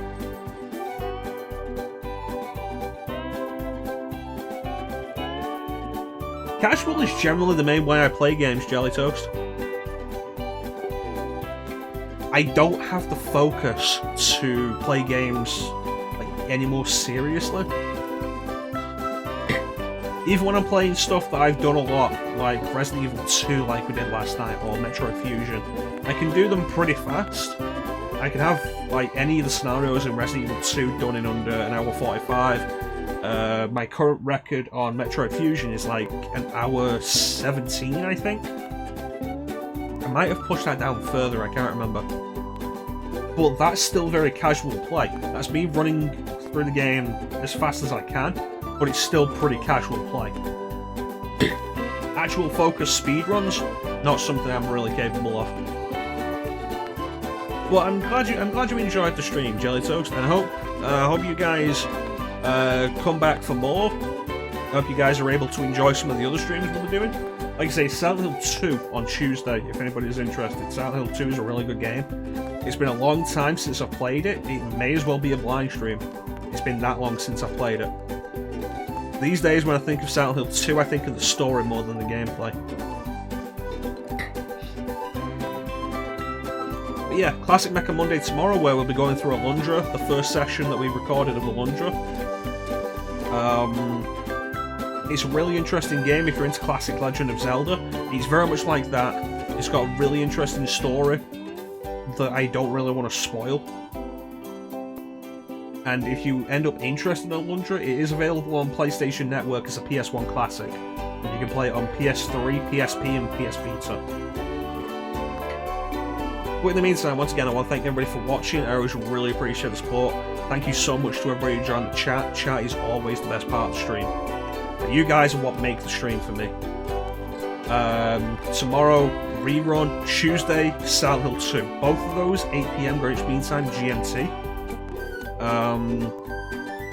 We're going to be running Silent Hill 2 on Tuesday, Wednesday, and if necessary, Thursday. Because I have a friend who is available on those days and really wants to see it. So we're going to run that on like Tuesday, Wednesday, Thursday. And then on Friday, we should be back with Digital Devil Saga 2. Once again, thank you to Lino for the, at this point, 3,000 bits. You can't say 3,000, it doesn't make sense. 3,000 bits, that's really cool, you dude. I really appreciate you throwing out the support. Thank you so much. But with that, is there anybody we can raid? Let me check.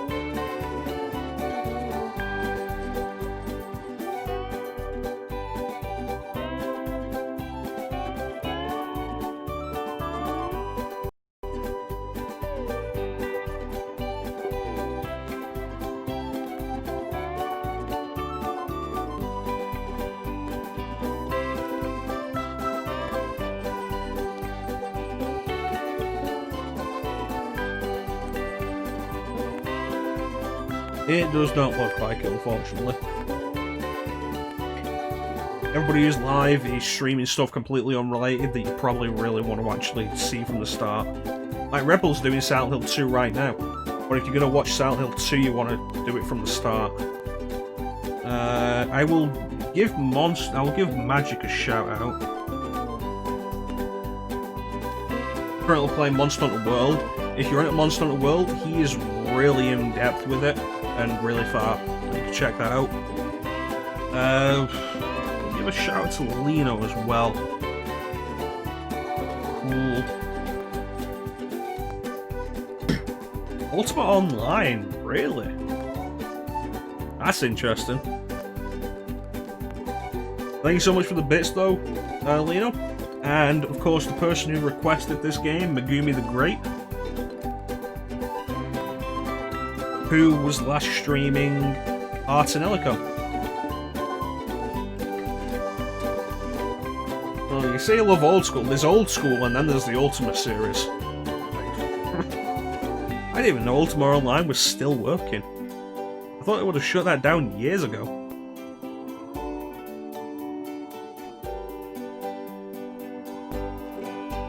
think this stream went pretty well. So, look forward to next week's Sunday showcase, where we'll be taking a look at Shaun Risk His Revenge Director's Cut. It's still going. That is impressive. I thought EA shut down everything Origin Systems was doing after a while. It's like Origin Systems is another one of those companies that EA bought and then ruined.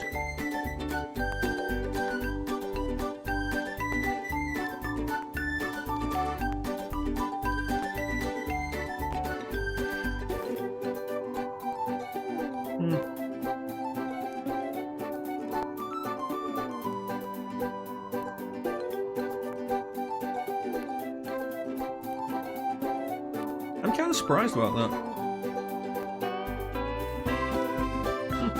That's interesting to know. I have to look into that. I'd be curious to check out an old school MMO. They don't make MMOs like they used to. Like, they really don't.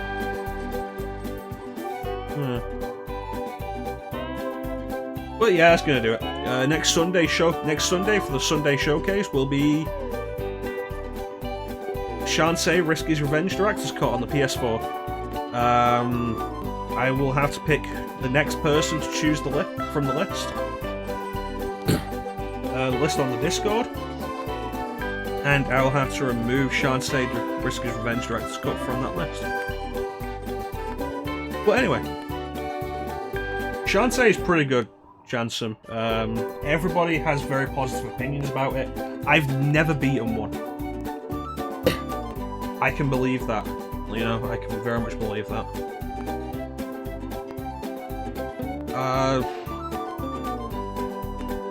At this point, the easiest Shaun game to get to really go for would probably be Half Gene Hero. Yeah. But anyway, once again, thank you all for watching. I always really appreciate the support. I'm glad you guys enjoyed it. I enjoyed it as well. But with that, thank you all for watching. Have yourselves a fantastic time of day. And take care. We'll catch you next time, guys. Bye. Bye-bye. Bye. Take care. Bye-bye.